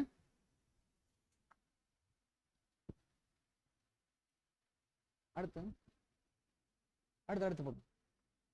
வாசிங்க. தேவனுடைய வாக்குத்தத்தங்கள் அல்லது அவருடைய அன்பு தோல்வி அடைந்துவிடும் என்று எண்ணி நம்முடைய ஆண்டவர் பயப்படவில்லை. ஆமாங்க. எதுக்காக பயப்படல அப்படின்னா, ஆண்டவர் தேவனுடைய வாக்கு தத்தங்கள் தோல்வி அடைஞ்சிரும், தேவனுடைய அன்புல தோல்வி அடைஞ்சிரும் அப்படின்னு சொல்லி பயப்படல. விசுவாசம் இல்லாமல் தேவனுக்கு பிரியமா இருப்பது கூடாத காரியம் என்று அவர் அறிந்திருந்தார். கர்த்தர் இயேசு நன்கு தெரிஞ்சிருந்தாரு, விசுவாசம் இல்லாமல் தேவனுக்கு பிரியமா இருப்பது கூடாத காரியம். அப்போ கர்த்தர் இயேசு இடத்துல விசுவாசம் இருந்துச்சு, தேவனிடத்துல நம்பிக்கை விசுவாசம் இருந்துச்சு அப்படிங்க தெரிஞ்சிருந்தாரு. தேவன் உடன்படிக்கையை கடைபிடிப்பவர் என்றும் அவருடைய சகலவிதமான நடத்தைகளும் நடவடிக்கைகளும் சத்தியம் மற்றும் நீதி என்ற நித்தியமான கோட்பாடுகளின் மேல் அஸ்திவாரம் கொண்டிருக்கின்றது என்றும் அதிலிருந்து சிறிதேனும் மாறுபடுதல் என்பது அவருக்கு நெறிமுறையில் இயலாத ஒன்று என்றும் அவர் அறிந்திருந்தார். பார்த்தீங்களா? அப்போ தேவன் உடன்படிக்கையை கடைபிடிப்பவர். இன்றைக்கு நாம தேவனிடத்துல உடன்படிக்கை செய்திருக்கிறோம். கர்த்தர் கூட எப்படி பார்த்தாரு தேவனிடத்துல? தேவன் உடன்படிக்கை கடைபிடிப்பவர், அவர் சத்தியம் நீதி நித்தியமான கோட்பாடுகளில் அஸ்திபாரமா இருக்கிறவர். அப்போ அவருடைய எந்த ஒரு சிறித மாறுபாடுதலும் அவருக்குள்ள நெறிமுறையும் கிடையாது அப்படிங்கிறது கர்த்தர் இயேசு நன்கு அறிந்திருந்தார் கூட பார்க்குறோம். அன்பான சகோதரர், அப்போ நாம கூட கர்த்தர் இயேசு இப்படி பார்க்கும்போது பிதாவாகிய தேவனிடத்துல நாம தேவனிடத்துல உடன்படிக்கை செய்திருக்கோம் இல்லைங்களா? அப்ப தேவன் உடன்படிக்கையை கடைபிடிப்பாரா? உடன்படிக்கையை நாம செய்திருக்கிறோம். அப்போ நம்மளுடைய உடன்படிக்கை தேவன் கடைபிடிப்பாரா இல்லைங்களா? பாப்பாரா? கண்டிப்பா பாப்பார். அன்பான சகோதர சொல்லு, அப்ப இதெல்லாம் நாம கூட அறிஞ்சிருக்கணும். ஏன்னா தேவன் உடன்படிக்கை கடைபிடிப்பார் அப்படின்னா, இப்ப நாம உடன்படிக்கை தேவனோடு செய்திருக்கிறோம், அந்த உடன்படிக்கையின்படி நடக்கிறாரா அப்படின்னு தேவன் பாப்பாரா பார்க்க மாட்டாரா? நம்ம முழுவதும் ஒப்பு கொடுத்துருக்குறோம். அப்போ ஒப்பு கொடுத்தபடி வாழ்றாரான்னு பார்க்க பண்ணறா? இதெல்லாம் நம்முடைய வாழ்க்கையில நடக்குதான்னு கர்த்தர் இயேசு பிதாவாகிய தேவன் நம்மை பார்ப்பார். அன்பான சொல். அடுத்த சைடு போடுங்க. மனுக்குலத்தின் ரட்சிப்பின் திட்டமானது ஆசரிப்பு கூடாரத்தின் நிழலான ஊழியர்களின் பிரதான ஆசாரியன் குறித்து கூறப்படும் ஒவ்வொரு சிறு எழுத்திற்கும் எழுத்தின் உறுப்பிற்குமான பிரதான ஆசாரியனுடைய கீழ்ப்படிதலை சார்ந்ததாய் இருக்கும் விதத்தில் ஏற்பாடு பண்ணப்பட்டு இருந்தது என்பதையும் அவர் அறிந்திருந்தார். அப்போ கர்த்தர் இயேசு எதை குறித்து அங்க நிழலாக அவர் சிந்திச்சாரு? நிழலான ஒரு காரியத்தை அவருடைய சிந்தையில இருந்துச்சு. அந்த பயங்கள் அவருக்குள்ள வந்த பயத்துக்கு உண்டான காரணம் வந்து பார்க்கும்போது நிழல்ல என்ன எதை பார்க்கறாரு? இப்பதானே வாசினாங்க. ஸ்லைட்ல என்ன இருக்குங்க? எதை குறித்து பயந்தார் அப்படின்னா ஸ்லைட்ல இருக்குது பார்த்தீங்களா இல்லைங்களா? அன்பான சகோதர சகோதரர்களே, அப்ப ஸ்லைட்ல என்ன போட்டிருக்கு அப்படின்னா ஆசரிப்பு கூடாரத்தில் இருக்கக்கூடிய நிழலான சம்பவத்தை குறித்து கர்த்தர் பார்க்கிறார். அந்த ஆசரிப்பு கூடாரத்தில் நிழலான சம்பவத்தில் பார்க்கும்போது பிரதான ஆசாரியன் என்ன பண்ணணும்? காளை மற்றும் வெள்ளாட்டு கூட ரத்தத்தை கொண்டு போய் பலி, அதாவது அந்த ரத்தத்தை தெளிக்கணும் கிருபாசன தண்டையில். அவர் அடிக்கடி போகக்கூடாது, வருஷத்துக்கு ஒரு டைம் தான் என்ன பண்ணணும், போகணும். அதை கரெக்டாக அவர் செய்யணும். ஏதாவது ஒரு சின்ன தவறு நேர்ந்தா கூட அந்த பிரதான ஆசிரியர் என்ன பண்ணிடுவார்? அங்கேயே டெத்து தான். உள்ளே என்ன வருங்க, மறிச்சிடுவார், வெளியே வர முடியாது. அவர் கரெக்டாக செஞ்சுட்டார் அப்படின்னா அவர் ஜீவனோடு வந்து வெளியில் இருக்கிற ஜனங்களுக்கு என்ன பண்ணுவார்? வெளியில் இருக்கிற ஜனங்களை காத்துட்டு இருப்பாங்க. ஆசிரியர் கூடாரத்தை முன்னாடி பிரதான ஆசிரியர் வந்து என்ன பண்ணிட்டு இருக்காரு? தேவனிடத்துல போயிருக்காரு, அவர் வந்து நம்மளை ஆசீர்வதிப்பார் அப்படி சொல்லிட்டு காத்துட்டு இருப்பாங்க. அப்போ இந்த நிழல்ல கர்த்தர் இயேசுவுக்கு பார்க்கும்போது பயம் வந்துச்சு. ஏன்னா அந்த கெர்சேமேனில் அதனால தான் அவ்வளோ பலத்த சத்தத்தோடு ஒரு விண்ணப்பம் பண்ணுற காரணம் என்னென்னா, நாம் ஏதாவது ஒரு சின்ன தவறு இதை நாம் பண்ணிட்டோமா? இந்த 3.5 வருட ஊழியங்கள் நாம் செய்தோம், இதில் ஏதாவது ஒரு சின்ன ஏதாவது தவறு இது பண்ணிட்டோமா? நம்முடைய சொந்த கருத்தை அதை வச்சுட்டுமா அப்படிங்கிறது அவருக்குள்ள அந்த பயம் இருந்துச்சு. ஏன்னா அவருக்குள்ள இருந்த பொறுப்பு எப்பேற்பட்ட ஒரு பொறுப்பு? விலையேற்றப்பட்ட பொறுப்புனா அந்த பொறுப்பு என்ன பொறுப்பு? தன்னுடைய ஜீவனையும் காப்பாற்றிக்கணும், உலக ஜனங்களுடைய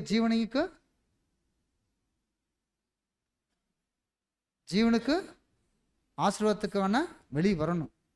இந்த பயம்தாங்க அவருக்குள்ள இருந்துச்சு.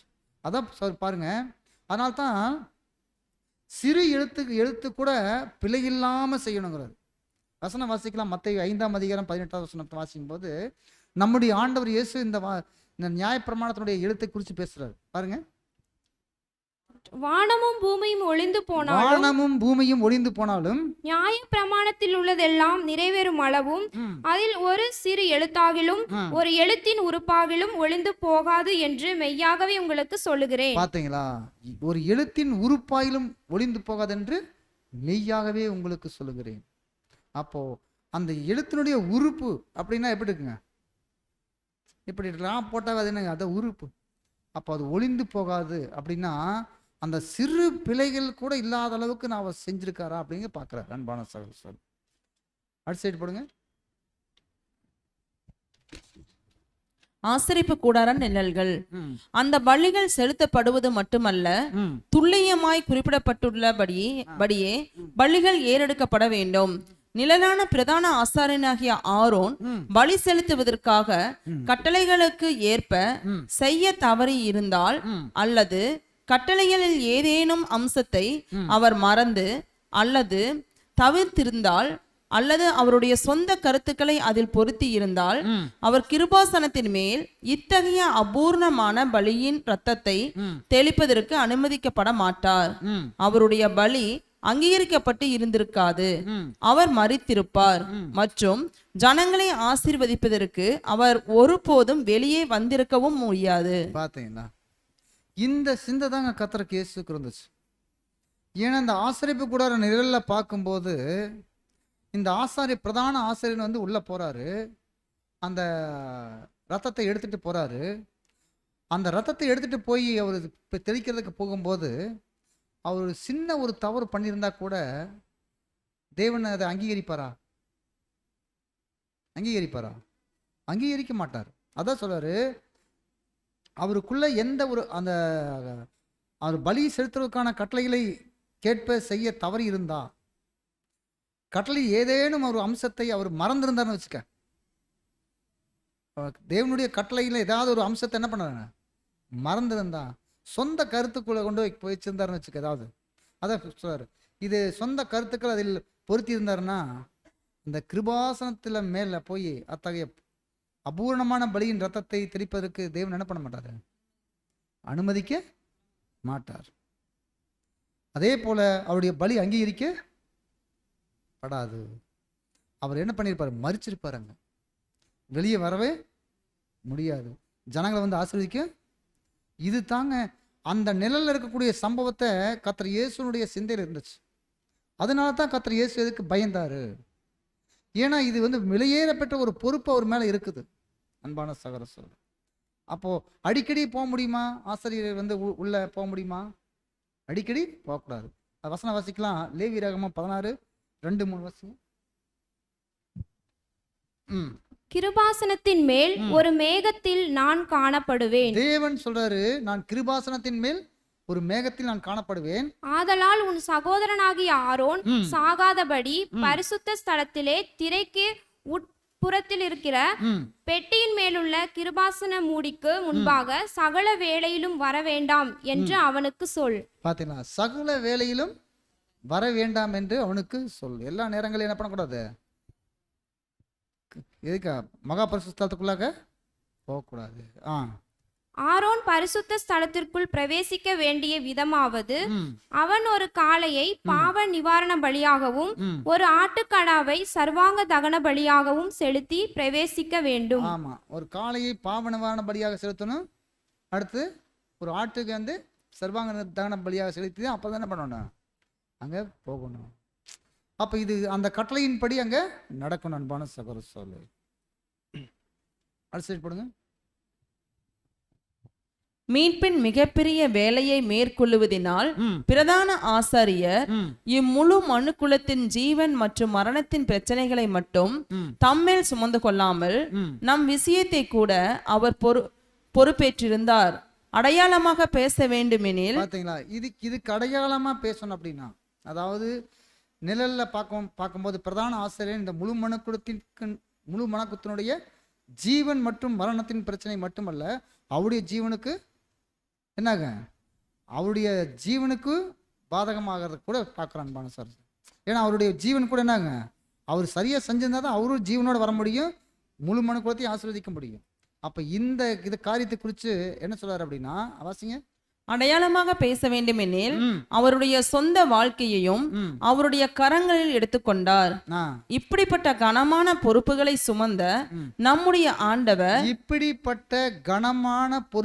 சுமந்த நம்முடைய ஆண்டவர் பயந்ததுல எந்த ஒரு ஆச்சரியம் இல்லை. பயந்ததில் எந்த விதமான ஆச்சரியமும் இல்லையே. தெய்வீக கிருபை இல்லாமல் பரிபூர்ண மனித சுபாவத்தினால் கூட தாங்கிக் கொள்ள முடியாத அளவுக்கு அவர் காணப்பட்டதான, பாத்தீங்கன்னா, தெய்வீக கிருபை இல்லாம பரிபூர்ண சுபாவத்தில் இருக்கக்கூடிய சரீரத்தில் இருக்கக்கூடிய நம்முடைய கர்த்தருக்கு கூட தாங்கிக் கொள்ள முடியாத அளவுக்கு சோதனை, சோதனைகளால் உண்டான மன அழுத்தம் மிக பெரியதாக இருந்தது. அப்ப பாத்தீங்களா, சோதனையால் உண்டான மன அழுத்தம் எவ்வளவு பெருசா இருந்திருக்கும். அந்த கெத்செமனேயில இதுவரைக்கும் நம்ம சரியா செஞ்சிட்டோமா செய்யலையா, சின்னது ஏதாவது தவறி இருந்தா நம்முடைய ஜீவனும் போயிடும், உலக ஜனங்களுடைய மீட்பு போயிடும். இப்பேற்பட்ட பொறுப்புல நாம இருக்கிறோம் அப்படிங்கிறது அவருக்கு பயங்கர மன அழுத்தம் இருந்துச்சு. ஆகவே அவர் அடிக்கடி ஜெபம் செய்வதற்கு இடம் தேடினார். அவர் கடந்து சென்ற உபத்திரவங்களில் மாபெரும் போராட்டத்தினை கவனியுங்கள். பாத்தீங்களா, அடிக்கடி ஜெபம் செய்வதற்கு இடத்தை தேடினார். அப்போ அவர் கடந்து சென்ற உபத்திரவங்களை நாம கவனிக்கணும். ஏன் அப்படின்னா, கர்த்தர் இயேசு அந்த கெத்செமனேல எடுத்த ஜெபங்கள் அதுதான் கடைசி ஜெபம். அந்த ஜெபத்துல 3 முறை போய் ஜெபிக்கிறாரு. அப்போ 3வது முறை தான் தேவதூதன் வந்து அவர் பலப்படுத்துறாரு இல்லைங்களா. அப்போ அந்த பலப்படுத்தும் போது என்ன சொல்றாரு, இதுவரைக்கும் நீங்க சரியா செய்துட்டீங்க, இனிமேலும் சரியா செய்வீங்க அப்படிங்கிற ஒரு வார்த்தை வந்த பின்னாடி தான் கர்த்தர் இயேசுக்கு என்னாச்சு, முழுவதும் அப்படியே சரண்டர். அதனால தான் போர்ச்சவரில் வந்து கைதி பண்ண வரும்போது கூட, இதுவோ உங்களுடைய வேலையும் அந்தகாரத்தின் அதிகாரமா இருக்குது, நீங்க என்ன பண்ணுங்க, இது உங்களுடைய வேலை, தேவனை ஒப்பு கொடுத்தாரு அப்படின்ட்டு சரண்டர் அடையாது. அன்பான சகோதரர், பேதுரு கூட என்ன பண்ணுவாரு, பேதுரு வந்து பட்டயத்தை எடுத்து மல்குசுடைய காதை வெட்டுவார். உடனே என்ன சொல்வாரு, பட்டயத்தை உரையிலே போடு, பிதா எனக்கு கொடுத்த பாத்திரத்தில் பானம் பண்ணாதிருப்பேனோ அப்படி சொல்லுவார். அப்போ பட்டயத்தை உரையில போடு அப்படிங்கும்போது, அப்போ இந்த அவரை கைதி செய்யறதும் அதுக்கு மேலே கொண்டுட்டு போய் சிலுவையில் அறையிறது பயங்கரமான கடுமையான வேதனைக்குள்ளாகவும் பாடுகளுக்குள்ளாகவும் ஒப்பு கொடுக்கறது யாருடைய திட்டமா இருந்துச்சு, பிதாவாகிய தேவனுடைய திட்டமா இருந்துச்சு, அவருடைய நோக்கமா இருந்துச்சு. அவ்வளவு ஒரு பாடுகள், வேதனைகள், அவமானங்கள், நிந்தைகள் உள்ளாகத்தான் தம்முடைய மகன் கடந்து போகணுங்கிறது தேவன் வைத்திருந்த ஒரு திட்டம். அப்போ அதுக்காகவே தம்முடைய குமாரனும் தம்மை முழுமையா ஒப்பு கொடுத்தார். அன்பான சகோதரர் சொல்ல, அப்போ அவருடைய உபத்திரவங்கள் பார்க்கும்போது அந்த இடத்துல கூட சொல்லுவாரு, மல்குசுடைய காதை வெட்டும் போது அங்க கூட இப்போ சொல்லுவாரு, என்ன சொல்லினாருன்னா, நான் இப்போ வேண்டிக் கொண்டா 12 லேகியோனுக்கு மேல அதிகமானதை தேவன் அனுப்ப மாட்டார் என்று நினைக்கிறாயான்னு கேட்பாரு. அப்படின்னா லேகியோன்னு என்னங்க, 12,000 தூதர்கள் வந்து நின்னா அங்க இருக்கீங்களா என்ன ஆயிடுவாங்க, அப்பயும் அவ்வளவுதான் புஷ்பம் ஆயிடுவாங்க. ஆனா அதை நான் அப்படி செய்ய மாட்டேன், வேத வாக்கியங்கள் நிறைவேறது இப்படி நடக்க வேண்டும் என்பதை தேவன் விரும்புகிறார். அப்போ அந்த நேரத்தில் கர்த்தர் இயேசு வேண்டி இருந்தாருன்னா எத்தனை தூதர்கள் வந்து இறங்கியிருப்பாங்க, எத்தனை தூதர்கள் வந்து இறங்கியிருப்பாங்க கீழே வேண்டியிருந்தா. ஆனா கர்த்தர் இயேசு அப்படிலாம், அதனால தான் சொல்ற, நான் இப்போது வேண்டிக் கொண்டால், வசனம் வாசிக்கலாம், மத்தேயு 26:53 வாசிங்க. நான் இப்பொழுது என் பிதாவை வேண்டிக் கொண்டால் அவர் 12 லேகியோனுக்கு அதிகமான தூதரை என்னிடத்தில் அனுப்ப மாட்டார் என்று நினைக்கிறாயா? நினைக்கிறாயா? நான் இப்போது நான் வேண்டிக் கொண்டால் எத்தனை? 12,000 தூதர்களுக்கு அதிகமான பேரை அனுப்ப மாட்டார் என்று நீ நினைக்கிறாயா? அப்படின்னா அப்போ 12,000 தூதர்கள் கீழே இறங்கினாங்கன்னா அங்கே என்ன நடக்க வேண்டிய சமம் எல்லாம் தப்பிச்சு போயிடும். அவ்வளோதான். ஒருவர் கூட அங்கே நிற்க முடியாது. நிற்க முடியுமா? அதனால தான் கர்த்தர் இயேசு அது அடுத்த வசனம் வாசிங்க. அப்படி செய்வேனானால் இவ்விதமாய் சம்பவிக்க வேண்டும் நான் என்கிற ஒருவேளை நான் அப்படி செஞ்சேன் அப்படின்னா இப்படி சம்பவிக்க வேண்டிய எனக்கு வரக்கூடிய உபத்திரவங்கள், பாடுகள், நிந்தைகள், அவமானங்கள் என்ன இருங்க நடக்காத போயிரும். அதனால நான் அப்படி செய்ய மாட்டேன் என்கிற வேத வாக்கியங்கள் எப்படி நிறைவேறும் என்றார். என்கிற வேத வாக்கியம் எப்படி நிறைவேறும்? கர்த்தர் இயேசுவுக்கு பட்ட பாடுகள், அவமானங்கள், நிந்தைகள், சிலுவை மரணம் தான் மறிக்கணுங்கிறதுல என்ன இருங்க ஸ்டாப் ஆயிரும். ஆனா கர்த்தர் இயேசு அந்த மாதிரி செய்யல. தேவனிடத்துல வேண்டுனா எவ்வளவு பேர் வருவாங்க? 12,000 தூதர்கள் வருவாங்க. அன்பான சகோதர சகோதரி, அப்போ பாருங்க அன்புக்குரிய சகோதர சகோதரி, கர்த்தர் இயேசு எவ்வளவு ஒரு அந்த பயம் அவருக்குள்ள இருந்து ஜெபம் பண்ணிக்காரு கூட பார்க்குற அன்பான சகோதர சகோதரி. அடுத்த சைடு போடுங்க.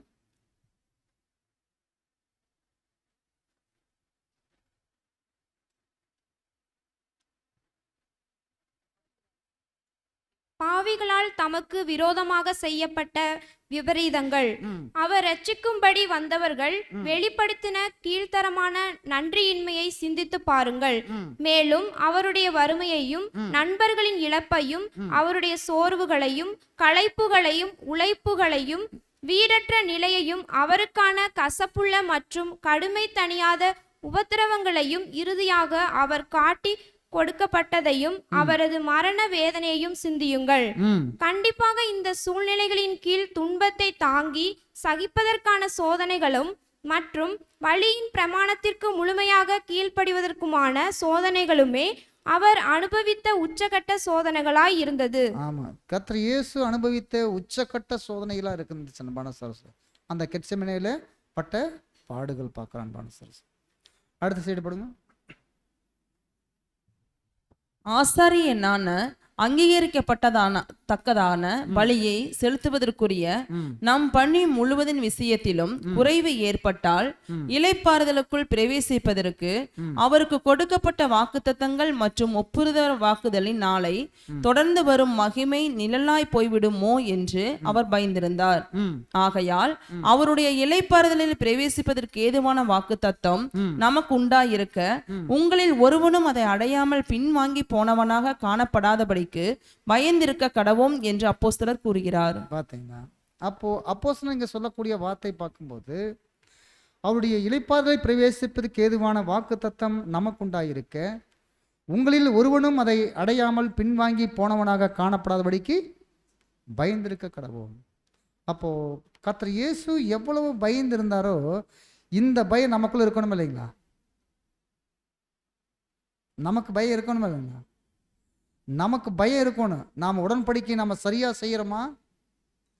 நாம் தேவனிடத்தில் நம்ம தேவனுடைய சித்தம் கரெக்டாக செய்கிறோமா அப்படிங்கிறது பயம் இருக்கணும். வாக்குத்தத்தம் பண்ணப்பட்டதை நம்ம பெறதுக்கு நம்ம ஆயத்தமாக இருக்கிறோமா நம்முடைய வாழ்க்கையில்?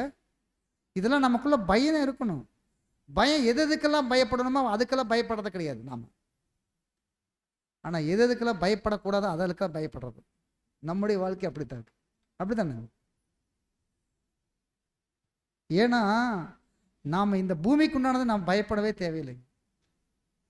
எதுக்கு பயப்படணும் அப்படின்னா அதுதான் சொல்றாரு, இளைப்பாறுதலில் பிரவேசிப்புண்டான வாக்கு தத்துவம் நமக்கு உண்டாயிருக்க. நமக்கு இளைப்பாறுதலுக்குள்ள போறதுக்கு உண்டான வாக்கு தத்துவம் தேவன் கொடுத்துருக்காரு. அதை அடையாம நம்ம பின்வாங்கி போயிட்டோம்னா அதை விட நமக்கு பெருசா என்ன இல்லைங்க, ஒரு ஆசீர்வாதமே கிடையாதுங்க. ஏன்னா நம்ம ஒருவேளை அதில் அடையாமல் நான் பின்வாங்கி போயிட்டோம்னா அந்த நிலைமை என்ன நிலைமை அதுங்களா? அதான் கர்த்தர் சொல்லும்போது உங்களுக்கு ஐயோன்னு சொல்லுவாங்கல்லங்க, அந்த மாதிரி ஆயிடும். அப்போ இதுக்கு தான் நாம் பயந்துருக்கணும் அன்பான சகோதர சொல்லு. அப்போ கத்தர் கூட பாருங்க, அந்த ஆசாரிய ஊழியம் செய்யும் போது இது நான் சரியா செஞ்சுட்டேன்னா, எந்த ஒரு குறைவு இல்லாமல் நான் கரெக்டாக ஏறெடுத்துட்டேனா அப்படிங்கிறது அவருக்குள்ளாக இருந்துச்சு கூட பார்க்குற அன்பான சகோதர சொல்லு. அடுத்து போடுங்க. நம்முடைய ஆண்டவர் ம், அவருடைய பூமிக்குரிய வாழ்க்கையின் கடைசி இரவுக்குள் பிரவேசித்த போது ம், அவருடைய சிந்தையில் பின்வரும் கேள்விகள் ம். அவருக்குள் அழுத்தத்தை அதிகரித்தது. கடைசி இரவுல அவருக்குள்ள இருந்த பூமிக்குரிய அந்த கடைசி இரவுல இருக்கும்போது அவருடைய சிந்தையில அழுத்தம் இருந்துச்சு.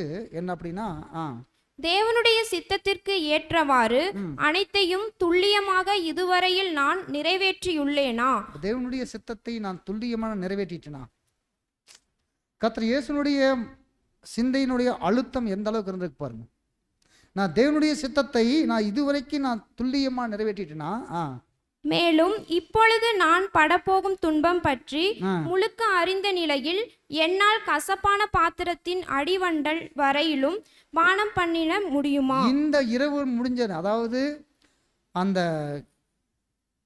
நாளைக்கு நடக்கக்கூடிய அந்த பாடுகள் உபத்திரவங்கள்ல நான் அடிவண்டல வரைக்கும் நான் இந்த பாத்திரத்தில் நான் பானம் பண்ண என்னால் முடியுமா? அப்படின்னா தேவ தூஷணம் சொன்னான்னு சொன்னாருங்க பார்த்தீங்களா, அந்த வார்த்தையெல்லாம் அவருக்கு எவ்வளோ இடி விழுங்குற மாதிரி இருந்துச்சு. ஏன்னா இப்படி தேவனுடைய குமாரன் தான், ஆனால் தேவ தூஷணம் சொன்னான்ட்டு என்ன பண்ணாங்க, குற்றம் சாட்டுறாங்க. அது எவ்வளோ ஒரு காரியம். அப்போ இப்படிப்பட்ட ஒரு அவமானங்கள் எல்லாமே எனக்கு வரும்போது நான் அந்த அடிமண்டல வரைக்கும் நான் பானம் பண்ண முடியுமாங்கிறத ஒரு மன அழுத்தம் இருந்துச்சு கூட பார்க்குறேன் பான சார் சொல்லி. அடுத்து போடுங்க. சரீர ரீதியான துன்பங்களை மாத்திரமல்லாமல் ம், அவமானங்களையும் நிந்தனைகளையும் மற்றும் கொடூரமான ஏளனங்களையும் என்னால் சகித்திட முடியுமா? சரீர ரீதியாகவும் என்ன பண்ணுறாங்க, முள்முடியை பின்னி சிரசில் அடிக்கிறாங்க, வாறுனால சவுக்கில் அடிக்கிறாங்க, சதையெல்லாம் பிச்சிட்டு வருது, ரத்தம் ஒழுகுது. எல்லாம் இந்த அளவுக்கு கத்தருக்கு போகும்போது சரீர ரீதியான துன்பங்களையும் மாத்திரமல்ல, மன ரீதியான அவமானங்களையும் நிந்தனைகளையும் மற்றும் கொடூரமான ஏளனமான பேச்சுக்களை என்னால் சகிக்க முடியுமா? என்னுடைய சொந்த நீதியில் ம். சகலத்தையும் தேவன் அங்கீகரிக்கும் விதத்தில் ம், பூரணமாக அனைத்தையும் என்னால் செய்து முடிக்க முடியுமா? ம், என்னுடைய சீஷர்கள் சிதறடிக்கப்படுகிறதையும் ம். திகழடைவதையும் என் முழு வாழ்க்கையின் வேலைகள் அளிக்கப்படுவதையும் ம். என் நாமமும் மற்றும் தேவனுடைய காரணங்களும் நோக்கங்களும் பழிக்கப்படுவதையும் என்னுடைய சத்துருக்கள் வெற்றி கொள்வதையும் பெருமையில் முழுக்கமிடுவதையும் என்னால் சகிக்க முடியுமா? பார்த்தீங்களா, இது எல்லாமே அவருக்குள்ளாக இருந்த மன அழுத்தம் பார்க்கணும். அவருடைய சிந்தையில் அழுத்தங்கள் இருந்துச்சு அன்பான சொல்ல. சீசர்கள்லாம் என்னை விட்டு ஓடி போகிறாங்க, எல்லாருமே திகில் அடைஞ்சு போகிறாங்க. அதே போல் என்னுடைய முழு வேலையும் என்னுடைய இந்த இரவோட முடிஞ்சிச்சு. ஆனால் என்னுடைய சத்துருக்கள் என்ன பண்ணாங்க, என்னுடைய சத்துருக்கள் வெற்றி கொள்வதையும் பெருமை கொள்வதையும் என்னால் சகிக்க முடியுமா? இது எல்லாம் அவருக்குள்ளாக இருந்த சிந்தை பார்க்கணும் மனசு வர சொல்லு. அடுத்து நம்முடைய ஆண்டவருடைய இறுதியான போராட்டம் இவ்வாறாக இருந்தது. ஆமா, நம்முடைய ஆண்டவராக இயேசு கிறிஸ்துனுடைய இறுதியான போராட்டம் இப்படித்தான் இருந்துச்சுன்னு கூட நான் பார்க்கிறேன் மனசு வர சொல்லு. அப்போ ஆண்டவருடைய இந்த இறுதியான போராட்டம் இப்படி இருந்துக்கும் போது அதை வாசிங்க. சந்தேகத்திற்கு இடமின்றி அவருடைய நம்பிக்கையை தளர்ந்து போக செய்வதற்கும் அவர் தவற போகின்றார் அல்லது அங்கீகரிக்கப்படும் விதத்தில் பணிபுரிவதில் தவறி போய்விட்டார் என்றுமுள்ள பயங்களினால் அவரது மனதை நிரப்பிடுவதற்கும் மற்றும் இப்படியாக உயிர்த்தெழுதல் என்பது நிச்சயமில்லை என்று அவரை என்ன செய்வதற்கும் ஏதுவாக சூழ்நிலைகளையும் அவரது தளர்வையும் சோர்வையும் பயன்படுத்தி பார்ப்பதற்கு அந்த பயங்கரமான நேரத்தில் இருளின் வல்லமைகள் விறுவிறுப்பாய் செயல்பட்டிருக்கும். பார்த்தீங்களா, அவருக்குள்ள அந்த இருளின் வல்லமை எப்படி விறுவிறுப்பா அந்த இருளின் வல்லமை எப்படி விறுவிறுப்பாக செயல்பட்டது அப்படின்னா, நீங்கள் தவறு பண்ணிட்டீங்க அப்படிங்கிற ஒரு பயம் காட்டுறது. அதே போல் இனி உயிர்த்தெழுதல் உங்களுக்கு நிச்சயம் இல்லை என்று எண்ணப்படுவதற்கும் இப்படியெல்லாம் சிந்தை அவருக்குள்ள என்ன ஆகுதுங்க, இருளின் வல்லமை வந்து அந்த சோர்ந்து போகும்போது தான், இந்த மாதிரி உடலெல்லாம் தளர்ந்து போகும்போது தான் இப்படியாட்டின ஒரு சிந்தை அவருக்குள்ளாக வரதை கூட பார்க்குறான் அன்பான சகோதர சகோதரி. இத்தகைய நேரங்களில் ம் ஒரு பரிபூரணமான மனித இருதயத்தில் ம் இத்தகைய எண்ணங்கள் முன்வந்து நிற்க ஆ பின் அவர் அமிழ்ந்து போவதில் ஆச்சரியம் இல்லை. பார்த்தீங்களா? அப்போ பரிபூர்ணமான சரீரத்துக்குள்ள இருக்கக்கூடிய நம்முடைய ஆண்டவராக இயேசு கிறிஸ்துவுக்கு இப்படிப்பட்ட எண்ணங்கள் வந்து அவருடைய முன்னாடி நிற்கும் போது அவர் இதுல அமிழ்ந்து போறதுக்கு ஆச்சரியம் இல்லை. ஏன் அப்படின்னா அவருடைய வாசிங்க. மற்றும் உணர்வுகளின் கடுந்துயரமானது வேர்வையின் துளிகளை இரத்தத்தின் துளிகளாக வெளியேற்றியது. ஆமா, இப்படிப்பட்ட ஒரு கடுமையான உணர்வுக்குள்ளாக இருக்கும்போதுதான் அந்த வேர்வினுடைய துளிகள் இரத்தத்தின் துளிகளாக வெளி வந்துச்சு கூட பார்க்கிறோம். வசனம் வாசிக்கலாம். லூக்கா 22:44 வாசிங்க.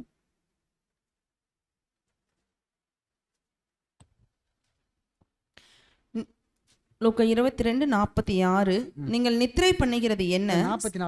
44. அவர் மிகவும் வியாகுலப்பட்டு அதிக துக்கத்தோட ஜெபம் பண்ணினார். அவருடைய வியர்வை ரத்தத்தின் பெருந்துளிகளாய் தரையிலே விழுந்தது. பாத்தீங்களா? அவருடைய வேர்வை ரத்தத்தின் பெருந்துளிகளாய் தரையில் விழுந்தது கூட பார்க்கிறோம் அன்பான சகோதர சகோதரி. அடுத்து நம்முடைய ஆண்டவருடைய இறுதியான அவர் பிதாவினிடம் வேண்டிக் கொண்ட ஜபங்கள் வீணாகவில்லை. ஆமா, அப்போ பிதாவாகிய தேவனிடத்துல வேண்டிக் கொண்ட ஜபங்கள் வீணாகவில்லை. உடனே என்ன பண்ணாருங்க, தூதரை வந்து அவரை பலப்படுத்தினார் கூட நான் பார்க்கிறேன் அன்பான சகோதர சொல்லு. தமக்கு உண்டான பயபக்தி நிமித்தம் கேட்கப்பட்டார். அவருடைய ஆத்மாவின் உணர்ச்சிகளை எந்த வார்த்தைகளும் வெளிப்படுத்த முடியாது என்பதினால். ஆமா, அவருடைய ஆத்மாவினுடைய வார்த்தைகளை எந்த வார்த்தையினாலும் வெளிப்படுத்த முடியாது. ஆத்மாவுடைய உணர்ச்சிகள் அப்படிங்கும்போது கர்த்தர் ஒரு வார்த்தை சொல்றாரு, என்னங்க, என்னுடைய ஆத்மா மரணத்துக்கு எதுவான துக்கம் கொண்டிருக்குன்னு சொன்னாரு. ஆனா அது எந்த அளவுக்கு துக்கம் இருக்குன்னு நம்மளால முடியுமா? ஆனா பாருங்க, அந்த உணர்வு பூர்வமா அங்க பேசுறாரு. அவருடைய ஜபங்கள் சுருக்கமாக இருந்த போதிலும் அந்த நேரம் முழுவதும் அவரது ஆவியானது வாக்கு கடங்காத பெரும் மூச்சுகளோடு வேண்டுதல் செய்து கொண்டிருந்தது. அவருடைய ஜபங்கள் சுருக்கமா இருந்தாலும் கூட அவருடைய ஆவியானது வாக்கு கடங்காத பெரும் மூச்சுகளோடு வேண்டுதல் செய்தது. அப்படின்னா பாத்துங்க, நம்ம ஜபம் பண்ணுவோம், ஆனா ஜபம் பண்ணிட்டு கொஞ்சம் என்ன பண்ணுவோம், நம்முடைய சிந்தனையை டைம் என்ன பண்ணுவோம், தேவனையே நோக்கி அப்படியே தியானிச்சுட்டு இருக்கிறதுல என்னங்க, அது கூட ஜபம் தான் அன்பான சகோதர சகோதரி.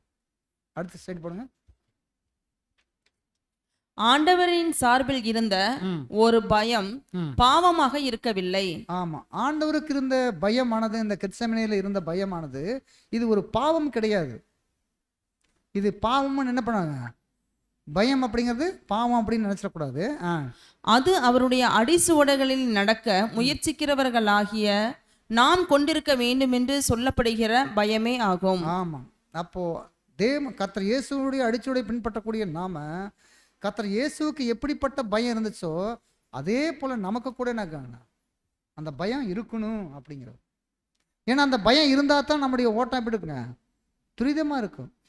அந்த பயம் இல்லைன்னா, அதனால தான் அப்போஸ்தலனாகிய பவுல் எபிரேயர் நிருபத்தில் 4:1 பார்க்கும்போது, இளைப்பாறுதலில் பிரவேசிக்க வாக்குத்தத்தம் நமக்கு உண்டாயிருக்கும் போது அதை அடையாமல் பின்வாங்கி போனவனாக காணப்படாதபடிக்கு பயந்திருக்க கடவோம். இந்த பயம் இருக்கணும் நமக்கு அன்பான சகோதர சகோதரி. அடுத்த விஷயம்,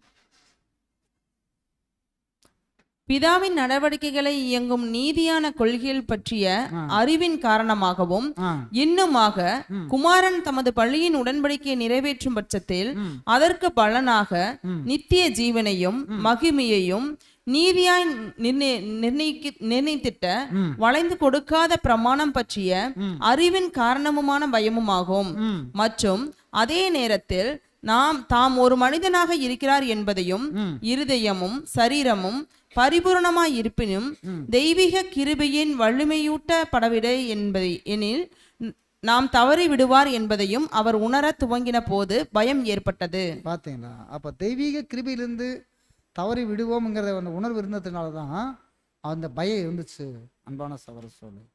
ஆனாலும் கூட அடிக்கடி ஜெபத்தில் ஏறெடுக்கும் போது தெய்வீக கிருபையை அவர் அதிகமாக பெற்றுக்கொண்டார் அன்பான சகோதர சோலை.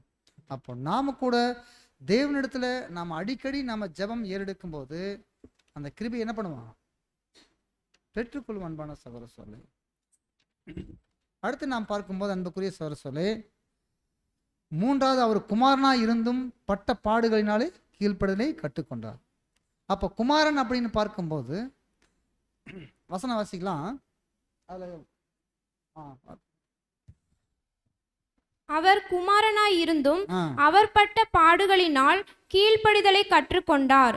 யெகோவா தேவனால் அவர் தொடர்ந்து குமாரன் என்று அங்கீகரிக்கப்பட்டது அவருடைய பூரண நிலையை உறுதிப்படுத்துகின்றது. ஆம் சகோதர சார். அப்போ அவர் குமாரனாய் இருந்தும் பட்ட பாடுகளினாலே கீழ்ப்படிதலை கற்றுக்கொண்டார் நான் பார்க்குறோம். ஆனால் தேவனால் அவர் தொடர்ந்து குமாரன் என்று அங்கீகரிக்கப்பட்டது அவருடைய பூரண நிலையை உறுதிப்படுத்துது. அப்போ அவர் பரிபூர்ண நிலையில் இருக்கங்காட்டி தான் கர்த்தர் இயேசு குமாரன் என்று அங்கீகரித்தார். அந்த பரிபூர்ண நிலையை கொடுத்தது யாருங்க? பரிபூர்ணமான சரீரத்தை பிதாவாகிய தேவன் கொடுத்தார். அப்போ நாம் பார்க்கும்போது இங்கே பாருங்க, அடுத்து பாசிங்க, எந்த நேரத்தில் பாவம் செய்திருந்தாலும் அந்த உறவு பறிபோயிருக்கும். பார்த்தீங்களா? அந்த குமாரனுங்கிற அந்த உறவு ஒரு பாவம் செய்துட்டு என்ன இருங்க, அந்த உறவு பறிவு இருக்கு. இதுக்கு நாம் எங்கே பார்க்கலாம்? எக்ஸாம்பிள் ஏதேனில் ஆதாம் பார்க்கலாம். ஆதாம் யாருங்க? Son of God. அவரு கூட தேவனுடைய குமாரன் தான். அவர் எப்போ பாவம் செய்தாரோ அந்த குமாரனுங்கிற உறவு என்ன ஆயிடுச்சுங்க? பறி போயிடுச்சு. அப்போ அதே தான், இதே கோட்பாட்டின் கீழே தான் இன்றைக்கு தேவனுடைய பிள்ளைகள் இருக்கிற நாமும் கூட அதான் சொல்ல, இதே கோட்பாட்டின் கீழே தான் தேவனுடைய புத்திராக நாம் அங்கீகரிக்கப்படுகிறோம். நாம் எப்போ பாவம் செய்கிறோமோ தேவனுடைய பிள்ளைகளுங்கிற வாய்ப்பிலிருந்து என்ன ஆயிடுங்க? விலகிறோம் அன்பான சகோதர சொல்லி. ஏனெனில் விசுவாசத்தின் மூலம் கிறிஸ்துவின் நீதியானது நமக்கு தரிப்பிக்கப்பட்டுள்ளது. இயேசு கிறிஸ்து மேல வச்சிருக்க விசுவாசத்தின் மூலமாக கிறிஸ்துடைய நீதியின் வஸ்திரம் நமக்கு என்ன பண்ணுங்க? தரிப்பிக்கப்பட்டிருக்கு. அந்த நீதியின் வஸ்திரத்தின் மூலமாக தான் தேவன் நம்மை கண்ணோக்கி பார்த்துட்டு இருக்கார் அன்பான சகோதர சகோதரி. அடுத்த சைடு, அவர் பட்ட பாடுகளினாலே கீழ்ப்படிதலை கற்றுக்கொண்டார். தாம் இந்த படிப்பினையில் பூரணமான பின்பு தேவனுடைய குமாரன் என்று அவர் அங்கீகாரம் பெற்றிருந்தாலும், எப்போதும் தேவன் அவர் மேல் பிரியமாக இருந்தாலும், நீதியுள்ள தகப்பனுடைய பிரியத்திற்குரிய நம்பிக்கைகளை கொஞ்சம் மேலும் குலைத்து போடாதவாறு இருந்தாலும், அவர் வாழ்வதற்கு ஆதாரமே அவருடைய தந்தை என்பதையும், சகல ஞானம், நன்மை மற்றும் கிருபைக்கும் தந்தையே உற்றும் காரணரும் ஆவார் என்பதையும் அவர் எப்போதும் அடையாளம் கண்டு கொண்டிருந்த போதிலும், தம்முடைய ஜீவனுக்காகவும் மற்றும் அதன் ஆசீர்வாதங்களுக்காகவும் உன்னத தேவனுக்கு தாம் ஆழமான நன்றியை செலுத்த கடமைப்பட்டிருப்பதையும் அவர் எப்போதும் அடையாளம் கண்டு கொண்டிருந்த போதிலும், தேவனை எப்படி அடையாளம் கண்டு கொண்டார் பாருங்க. தம்முடைய குமாரன் கர்த்தர் இயேசு தேவனை எப்படி பார்க்கறாரு பாருங்க. இந்த வாக்கியத்தை இன்னொரு டைம் கூட நாம் வாசிக்கலாம் அன்பான சகோதரரே. அப்போ இதை நிறுத்தி வாசிங்க, எல்லாத்துக்கும் ரொம்ப யூஸா இருக்கும். வாசிங்க. அவர் பட்ட பாடுகளினாலே கீழ்ப்படிதலை கற்றுக்கொண்டார். கீழே இருந்து வாசிங்க. நீதி நம்முடைய வாழ்க்கையிலையும் கூட அதே போல நான் வாழணும் அன்பான சகோதரரே. பிதாவின் சித்தத்தை அங்கீகரிப்பதிலும் அதை செய்வதிலும் எப்பொழுதும் அகமகிழும் குமாரனாக அவர் இருந்த போதிலும், பாத்தீங்களா, அவர் பிதாவுடைய சித்தத்தை செய்யறதுல ரொம்ப சந்தோஷமுள்ள ஒரு நேசகுமாரனாக இருந்தார். யாரு? கர்த்தர் இயேசு அப்படி கண்டு கொண்டார் அன்பான சகோதரரே. அவர் அழைக்கப்பட்டதான ஆசாரியத்துவ பொறுப்புகளுக்கு அவசியமாய் காணப்படும் உறுதியான மற்றும் நிரூபிக்கப்பட்ட குணங்களின் விஷயங்களில் அவர் இன்னும் பூர்ணராக எண்ணப்படவில்லை. அனைவரும் அவருடைய நம்பிக்கைகளை எந்த உறுதியான அஸ்திபாரத்தின் மேல் கட்ட வேண்டும் என்று அறிந்து கொள்ளும்படியாக இந்த ஆசாரிய பொறுப்பின் விஷயத்தில் அவர் கடுமையான சோதனைகளினால் நிரூபிக்க வேண்டியது அவசியமாய் இருந்தது. ஆமா, இந்த ஆசாரிய பொறுப்பின் விஷயத்துல கடுமையான சோதனையை அவருக்கு அவசியமா இருந்துச்சு. கர்த்தர் இயேசுவுக்கு இந்த கடுமையான சோதனை இந்த ஆசாரிய பொறுப்பினுடைய விஷயம் அப்படின்னு பார்க்கும்போது இந்த ஆசாரியர் என்ன பண்ணுவாங்க, முழு மனுக்குலத்தையும் வந்து ஆசீர்வதிப்பாங்க. அப்போ அந்த இதுக்காக தான் கடுமையான சோதனை கூட பார்க்குறோம். இந்த நோக்கத்திற்காகவே ஆ. அவருடைய உண்மையானது கெச்செமனேயில் கடுமையாய் சோதனைக்கு உள்ளாக்கப்பட்டது. ஆமா, இந்த நோக்கத்துக்காகவே அவருடைய உண்மையானது கெத்செமனே தோட்டத்துல கடுமையாய் சோதனைக்கு உள்ளாக்கப்பட்டதுன்னு கூட பார்க்குறேன் அன்பான சகோதர சொல்லு. குணலட்சணங்களின் பூரணம் மற்றும் சரீரத்தின் பூரணம் ஆகிய இவ்விரண்டுக்கும் வேறுபட்ட காரியங்கள் என்பதை நாம் மனதில் கொள்ள வேண்டும். பாருங்க, இங்க ரெண்டு வகையா சொல்றாரு, இது நல்லா கவனிங்க. அதாவது குணலட்சணத்தின் பூரணம் மற்றும் சரீரத்தின் பூரணம், இந்த இரண்டும் வேறுபட்ட காரியங்கள் என்பதை நாம் மனதில் கொள்ளணும். அப்படின்னா சரீரத்துல பூரணம், குணலட்சணத்துல பூரணம். இப்போ கர்த்தர் இயேசுவுக்கு சரீரத்திலே பூரணம் கொடுப்பது யாரு? பரிபூர்ண சரீரத்தை கொடுத்தது யாருங்க? பிதாவாகிய தேவன். ஆனா குணலட்சணத்துல பரிபூர்ணத்தை கொண்டுட்டு வர்றது யாருடைய கையில இருக்குது? கர்த்தர் இயேசு கிறிஸ்துக்குள்ள இருக்குது. அதே தான் நாம் இன்றைக்கு அபூர்ண சரீரத்தில் இருந்தாலும் கூட நமக்குள்ள இருக்கக்கூடிய குணலட்சணங்கள் பரிபூர்ணமாகணும் அப்படின்னா யார் கையில் இருக்குது? நம்ம கருத்துல இருக்குது. வாசிங்க, அதுல பாருங்க. சரீரத்தில் பூரணம் என்பது தேவனுடைய வேலையாகும். பாத்தீங்களா, சரீரத்துல பூரணம் என்பது. ஆனால் குணலட்சணத்தில் பூரணமாக்குதல் என்பது தெய்வீக வழிநடத்துதல் மற்றும் மேற்பார்வையின் கீழ் தெய்வீக பிரமாணத்திற்கு கீழ்ப்படிதலின் மூலமான அறிவுள்ள சிருஷ்டிகளின் வேலையாக இருக்கிறது. பாத்தீங்களா, அறிவுள்ள சிருஷ்டியினுடைய வேலை என்னன்னா இந்த குணலட்சணத்தினுடைய பூரணம். அதனால தான் இங்க எக்ஸாம்பிள் சொல்றாரு ஆதாம். ஆதாம் வந்து பரிபூர்ண மனுஷன்தான், ஆனா குணலட்சணத்தில் என்ன சடனா கீழே வந்துட்டார். வந்துட்டாரா? பாருங்க, வாசிங்க. ஆதாம் பூர்ணமான மனுஷனாகவும் குற்றம் இல்லாதவரும் அடிமைப்படாதவரும் அவருடைய ஆதி அழகின் மகிமையுள்ளவராக இருந்தார். ஆனால் அவருடைய குணங்களை வளர்ச்சி அடைய பண்ணும் விஷயத்தில் அவர் வெகு சீக்கிரத்தில் தவறிவிட்டார். ஆகவே குணம் வந்து வளர்ச்சி அடைகிற விஷயத்துல வெகு சீக்கிரம் என்ன ஆயிட்டாருங்க? விழுந்துட்டார், தவறி விழுந்துட்டார், பாவத்துல போயிட்டார். ஆகவே பரிபூர்ண நிலைமையை இழந்தார். சோதனையின்றி குணங்கள் முற்றிலும் வளர்ச்சி அடைய முடியாது. சோதனை இல்லாம குணங்கள் முற்றிலும் வளர்ச்சி அடைய முடியாது. நமக்குள்ள உபத்திரவங்கள், வேதனைகள், அவமானங்கள், நிந்தைகள், பாடுகள் வருது அப்படின்னா எதுக்காக வருது அப்படின்னா குணலட்சணுடைய வளர்ச்சிக்காகத்தான் தேவன் நமக்கு அனுமதிக்கிறார் அப்படிங்கிறதை நாம தெரிஞ்சுக்கொள்ளணும் நண்பனா சார். ஏன்னா குணலட்சணங்கள் வளர்ச்சி வந்து ஒரு நிரூபிக்கணும், அதை நிரூபித்து காட்டணும். அப்படின்னா கர்த்தர் இயேசு நிரூபித்து காட்டினார். எப்படின்னா கன்னத்தில் அறைவாங்க, கர்த்தர் என்ன சொல்லுவார்? அப்படியே ஒப்புக்கொள்வார். தாடி பிடிச்சு இழுப்பாங்க, முள்முடியை பின்னி அடிச்சுப்பாங்க, கண்ணை கட்டிட்டு இது யாருன்னு சொல்லும்பாங்க. இது எல்லாமே ஏளனமான வார்த்தைகள் அநேகமான பேசினாலும் கூட கர்த்தர் இயேசு அந்த குணலட்சணத்தினுடைய பூரணத்துக்கு கொண்டுட்டு வந்து நிறுத்தினார். எல்லா தேவனுடைய அனுமதியின் பேரில் நடக்குது அப்படிங்கிறது முழுமையாக தம்மை கீழ்ப்படிதலுக்கு ஒப்பு கொடுத்தார்கள் பார்க்கலாம்.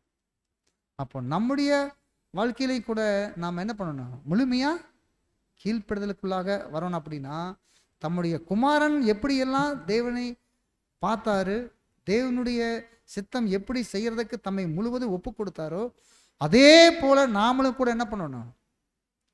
ஒப்பு கொடுக்கணும். நாம் அப்படி முழுமையா நாம ஒப்பு கொடுக்கும் போது தான் நம்முடைய வாழ்க்கையின் ஜீவியமே நம்ம நாளுக்கு நாள் கிறிஸ்துனுடைய சாயலுக்குள்ளாக நம்ம மாறுவோம். அதுக்காகத்தான் நாம இந்த பூமியில அழைக்கப்பட்டிருக்கிற அன்பான சகோதர. அதான் அடுத்த சைடு பார்க்கும்போது ஒரு செடி குறித்து பேசியிருக்கோம். இது ஒரு செடியை போல முதலில் உடனே வந்து ஒரு செடி வந்து உடனே கழி கொடுக்காது. ஆனால் அதனால தான் அதை ஒரு செடியை குறித்து பேசியிருக்காரு. வாசிங்க சிஸ்டர். இது ஒரு செடியை போல முதலில் மென்மையாக இருக்கும். இதற்கு தேவனுடைய அன்பின் பிரகாசம் அதிகமாய் தேவைப்படுகிறது.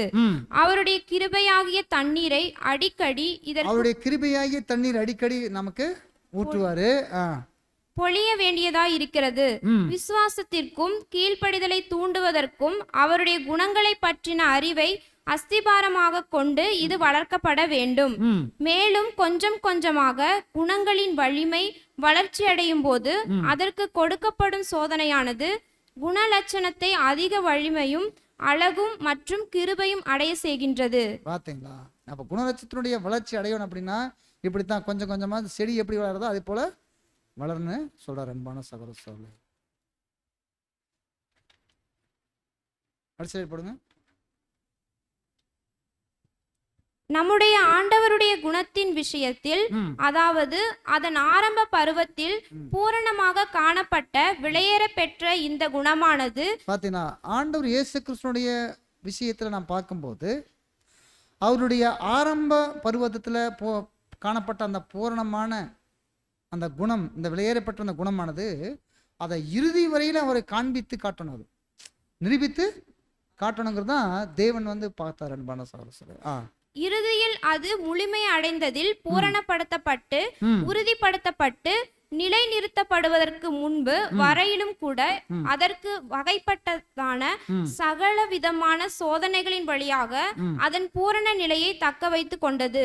ஆமா, அப்ப சகல விதமான சோதனை வழியாக அந்த பூரண நிலையை என்ன பண்ணிட்டாருங்க, தக்க வச்சு கொண்டாட கூட பார்க்குற அன்பான சகோதரர்களே.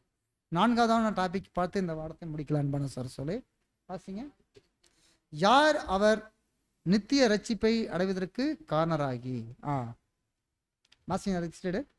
தாம் பூரணரான பின்பு தமக்கு கீழ்ப்படுகிற யாவரும் நித்திய ரட்சிப்பை அடைவதற்கு காரணராகி. அப்போ தாம் பூரணரான பின்பு தமக்கு கீழ்ப்படுகிற யாவருக்கும் நித்திய ரட்சிப்பை அடைவதற்கு காரணராகி மெல்கிசேதேக்கின் முறைமையின்படியான பிரதான ஆசிரியர் என்று தேவனால் நாமம் தரிக்கப்பட்டார் கூட பார்க்கலாம் அன்பான சகோதரர்களே. தாம் பூர்ணரான பின்பு என்ற இந்த துவக்க வார்த்தைகளில் நம்முடைய சிந்தையை அதிகமாக செலுத்த வேண்டும். அப்ப தாம் பூர்ணரான பின்பு என்கின்ற வார்த்தைக்கு நம்முடைய சிந்தை என்ன பண்ணணும், அதிகமாக செலுத்தணும்.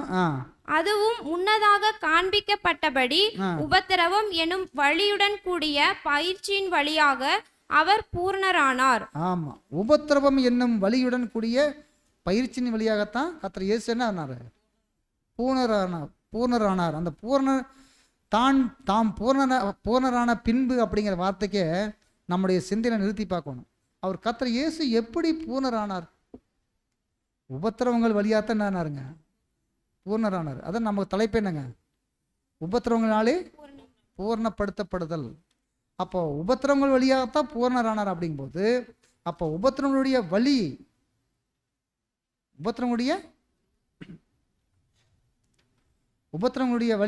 வழியுடன் பயிற்சியின் வழியாக நாம பூர்ணரானார் பார்க்கிறோம். அவர் பூர்ணரான பார்க்கிறோம். இப்படியாக பூரணப்பட்ட அவர் தேவனுக்கும் மனுஷனுக்கும் மத்தியஸ்தராகவும் பிரதான ஆசாரியராகவும் பொறுப்பை ஏற்பதற்கு பொருத்தமானவர் ஆனார். அவருக்கு கீழ்ப்படியும் யாவரின் சார்பாகவும் அவர் அந்த ஆசாரிய பொறுப்பை நிறைவேற்றுவார் என்று அறிவிக்கப்பட்டுள்ளது. பார்த்தீங்களா? அப்போ அந்த பிரதான ஆசாரியனுடைய பொறுப்புக்கு ஏற்பவாறு அவர் என்ன பண்ணாருங்க, அவரு தேவனுக்கும் மனுஷனுக்கும் மத்தியஸ்தராக இருந்தார் கூட நம்ம பார்க்குற அன்பான சகோதர சகோதரி இருக்காருன்னு கூட பார்க்குற அன்பான சகோதர சகோதரி. அடுத்த சைடு போடுங்க. ஆண்டவருடைய நியாயமான வழியை நேசிக்காத கீழ்ப்படியாதோர் அதில் நடப்பதற்கான எந்த விருப்பமும் இல்லாததினால் ஆண்டவரின் மத்தியஸ்தரின் வேலையிலான எந்த பலனையும் அடைய மாட்டார்கள். ஆமா, ஆண்டவருக்கு கீழ்ப்படியாத எந்த ஒரு வகுப்பாருமே என்ன பண்ண முடியாது, அவருக்கு மத்தியஸ்தராக இருக்க மாட்டார். ஆண்டவருக்கு கீழ்ப்படியாத வகுப்பார் வந்து கர்த்தர் இயேசு மத்தியஸ்தராக இருப்பாரா, இருக்க மாட்டாருன்னு சொல்றாரு. ஆனால் அவருக்கு கீழ்ப்படியக்கூடியவர்களுக்கு அவர் தாமே சோதிக்கப்பட்டு பாடுபட்டதினாலே அவர் சோதிக்கப்படுகிறவர்களுக்கு ஆறுதல் அளித்திட விடுவித்திட உதவி செய்ய வல்லவராயிருக்கிறார். உபத்திரவங்கள் வழியாக அவர் முதலில் பூரணராக்கப்பட்டார். சுவிசேஷ யுகத்தில் உள்ள அனைத்து அன்பான சீஷர்களும் எப்படிப்பட்ட பாடுகள், அவமானங்கள், துக்கங்கள், நிந்தனைகளுக்குள் கடந்து போக வேண்டும் என்பதை பரலோக தந்தை அறிந்திருக்கின்றார். இது நமக்கு சொல்லப்பட்ட ஒரு வார்த்தை. என்ன சொல்றாரு, கர்த்தர் இயேசு எப்படி உபத்திரங்கள் வழியாக முதலில் பூரணராக்கப்பட்டாருங்கிறத நாம் பார்க்கிறோம். அவர் முதல் புது சிருஷ்டி கர்த்தர் இயேசு தான். கேட்டுங்களா? அப்போ கர்த்தர் இயேசு முதல் புது சிருஷ்டியாக இருந்தாலும் கூட அவர் உபத்திரங்கள் வழியாக தான் பூர்ணராக்கப்பட்டார். இந்த சுவிசேஷ யுகத்தில் உள்ள அனைத்து அன்பான சீசர்களும் கூட எப்படிப்பட்ட பாடுகள், அவமானங்கள், துக்கங்கள், நிந்தைகள், வேதனைகள் வழியாக கடந்து போவாங்க என்பது பிதாவாகிய தேவன் நன்கு அறிந்திருக்கிறார் கூட பார்க்கலாம். இன்றைக்கு நமக்கெல்லாம் வரக்கூடிய பாடுகள், அவமானங்கள், நிந்தைகள் எல்லாமே தேவனுடைய அனுமதியின் பேரில் தான் வருது கூட பார்க்கலாம். பண்ண சொல்லு. இந்த வனாந்தரத்தில் இருந்து வாக்குத்தத்தம் செய்யப்பட்ட அந்த தேசத்திற்கு பயணம் செய்வதற்குள் சபைக்கு எதிராக விறகு கட்டைகள், சித்திரவதைக்குரிய கருவிகள் மற்றும் நாகரிகமான சித்திரவதை முறைகளை கொண்டும். இந்த வனாந்தரமான பகுதி அப்படின்னா வனாந்தரம் எதுங்க? இந்த சபை வகுப்பாருக்கு இந்த பூமி எப்படி இருக்குங்க? வனாந்தரமான பகுதி தான். இந்த வனாந்தர பகுதியில் சபை வகுப்பாருக்கு எப்படிப்பட்ட சித்திரவதை, இந்த நாகரிகமான காலங்களில் எப்படியெல்லாம் உபத்திரவப்படுத்துவாங்க அவங்கள அப்படிங்கிறது தேவன் நன்கு அறிஞ்சிருக்காரு அப்படிங்கிறது. ஏன்னா அந்த காலங்களில் மாதிரி இருக்காது உபத்திரவங்கள். இப்போ நாகரிகம் அடைந்த காலங்கள் என்னங்க? அதிகமாகவே ஒருவருடைய வாயின் வார்த்தையை அவங்களை என்ன பண்ணுங்க, கொலை செய்கிறதுக்கு ஒப்பாக இருக்குது அன்பான சகோதரர். அப்போ அந்த மாதிரியான வார்த்தைகள்லாம் வரும் அப்படிங்கிறது தெரியும் அன்பான சகோதரர். மத தலைவர்களையும் கொண்டும் சாத்தான் போராடுவான் என்று எல்லாவற்றையும் நோக்கும் நம் தேவன் அறிவார். துன்மார்க்கனுடைய அக்னியாஸ்திரங்கள் போன்ற கசப்பான வார்த்தைகள் அவர்களை காயப்படுத்தும் என்று அவர் முன்னறிந்திருந்தார்.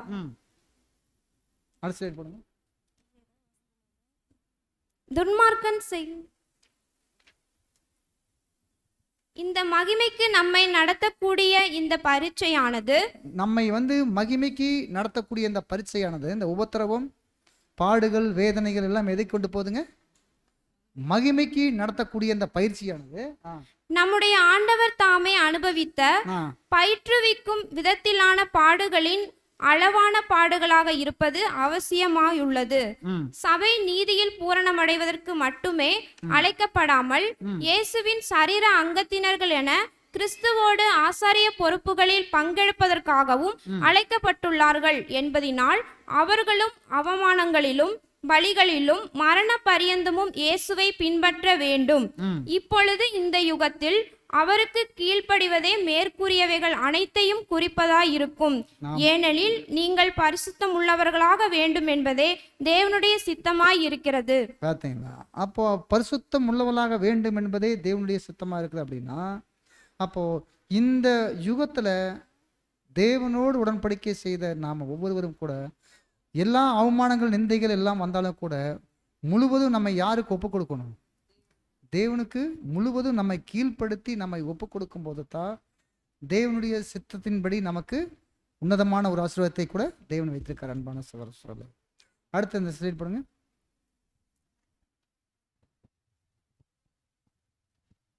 அது கடைசி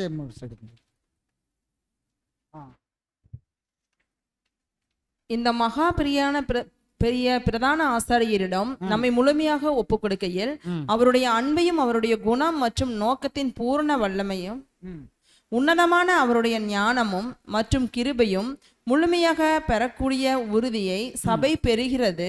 மற்றும் சகல காரியங்களிலும் நற்குணம், அன்பு மற்றும் பரந்த மனப்பான்மையின் மேன்மையான மற்றும் பரிசுத்தமான கோட்பாடுகளினால் அவர் இயக்கப்படுகிறார் என்ற உறுதியை சபை பெறுகிறது.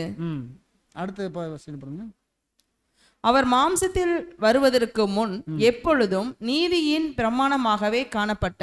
அப்போ கர்த்தர் இயேசு இங்க சொல்றாரு பாருங்க. இந்த இதுல பாருங்க எப்படி சொல்றாருன்னா, கர்த்தர் இயேசு பூமியில மாமிசத்திற்கு வருவதற்கு முன்பாகவே அங்க என்ன இருந்தாரு? லோகோஸாக இருந்தாரு.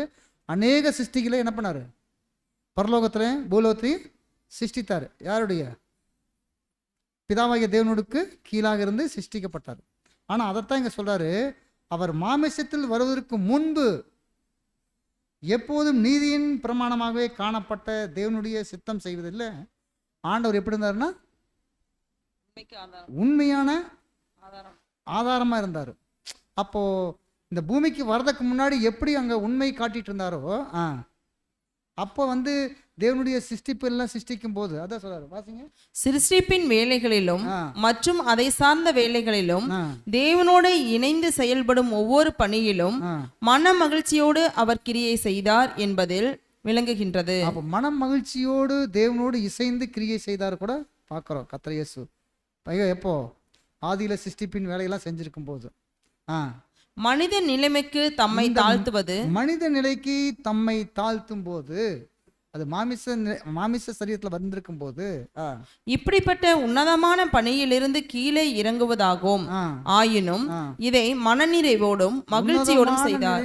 நிலையிலிருந்து கீழே இறங்கபாதான் இருக்கும். ஆனா இந்த பூமிக்கு வந்தாலும் கூட மன நிறைவோடு மகிழ்ச்சியோடு தெய்வ சித்தத்தை செய்து முடிச்சார். அன்பான சகோதரர், அதை செய்து போடுங்க. பூமிக்குரிய அவருடைய சோதனைகள் வந்தது. இறுதியாக கெச்சமனே மற்றும் கல்வாரியின் கடுமையான சோதனைகள் வந்தது. இங்கு தேவனிடத்திலான அவரது உண்மைக்கான ஒரு சோதனை. பிதாவாகிய தேவனிடத்திலிருந்து வந்த சோதனை எப்படிப்பட்ட சோதனைனா, கர்த்தர் இயேசு கிறிஸ்துவுக்கு உண்மைக்கான ஒரு சோதனை. உண்மையை நிரூபிக்கணும். அவர் இந்த பரிபூர்ண சரீரத்தில் இந்த பரிபூர்ணமான குணலட்சணத்தினுடைய உண்மை தன்மை என்ன பண்ணணும், நிரூபித்து காட்டணும். அதுக்காகத்தான் அவருக்கு வந்த கடுமையான சோதனை கூட பார்க்கிறோம். அன்பான சார் சொல்லு, வாசிங்க. அதாவது அவருக்கு உண்டான யாவையும் தியாகம் பண்ணி உண்மையை நிரூபிப்பதற்கான ஒரு சோதனை வந்தது. அவருக்கு உண்டானதை எல்லாத்தையும் தியாகம் பண்ணி உண்மையை நிரூபிக்கிறதுக்கான சோதனையா இருந்துச்சு.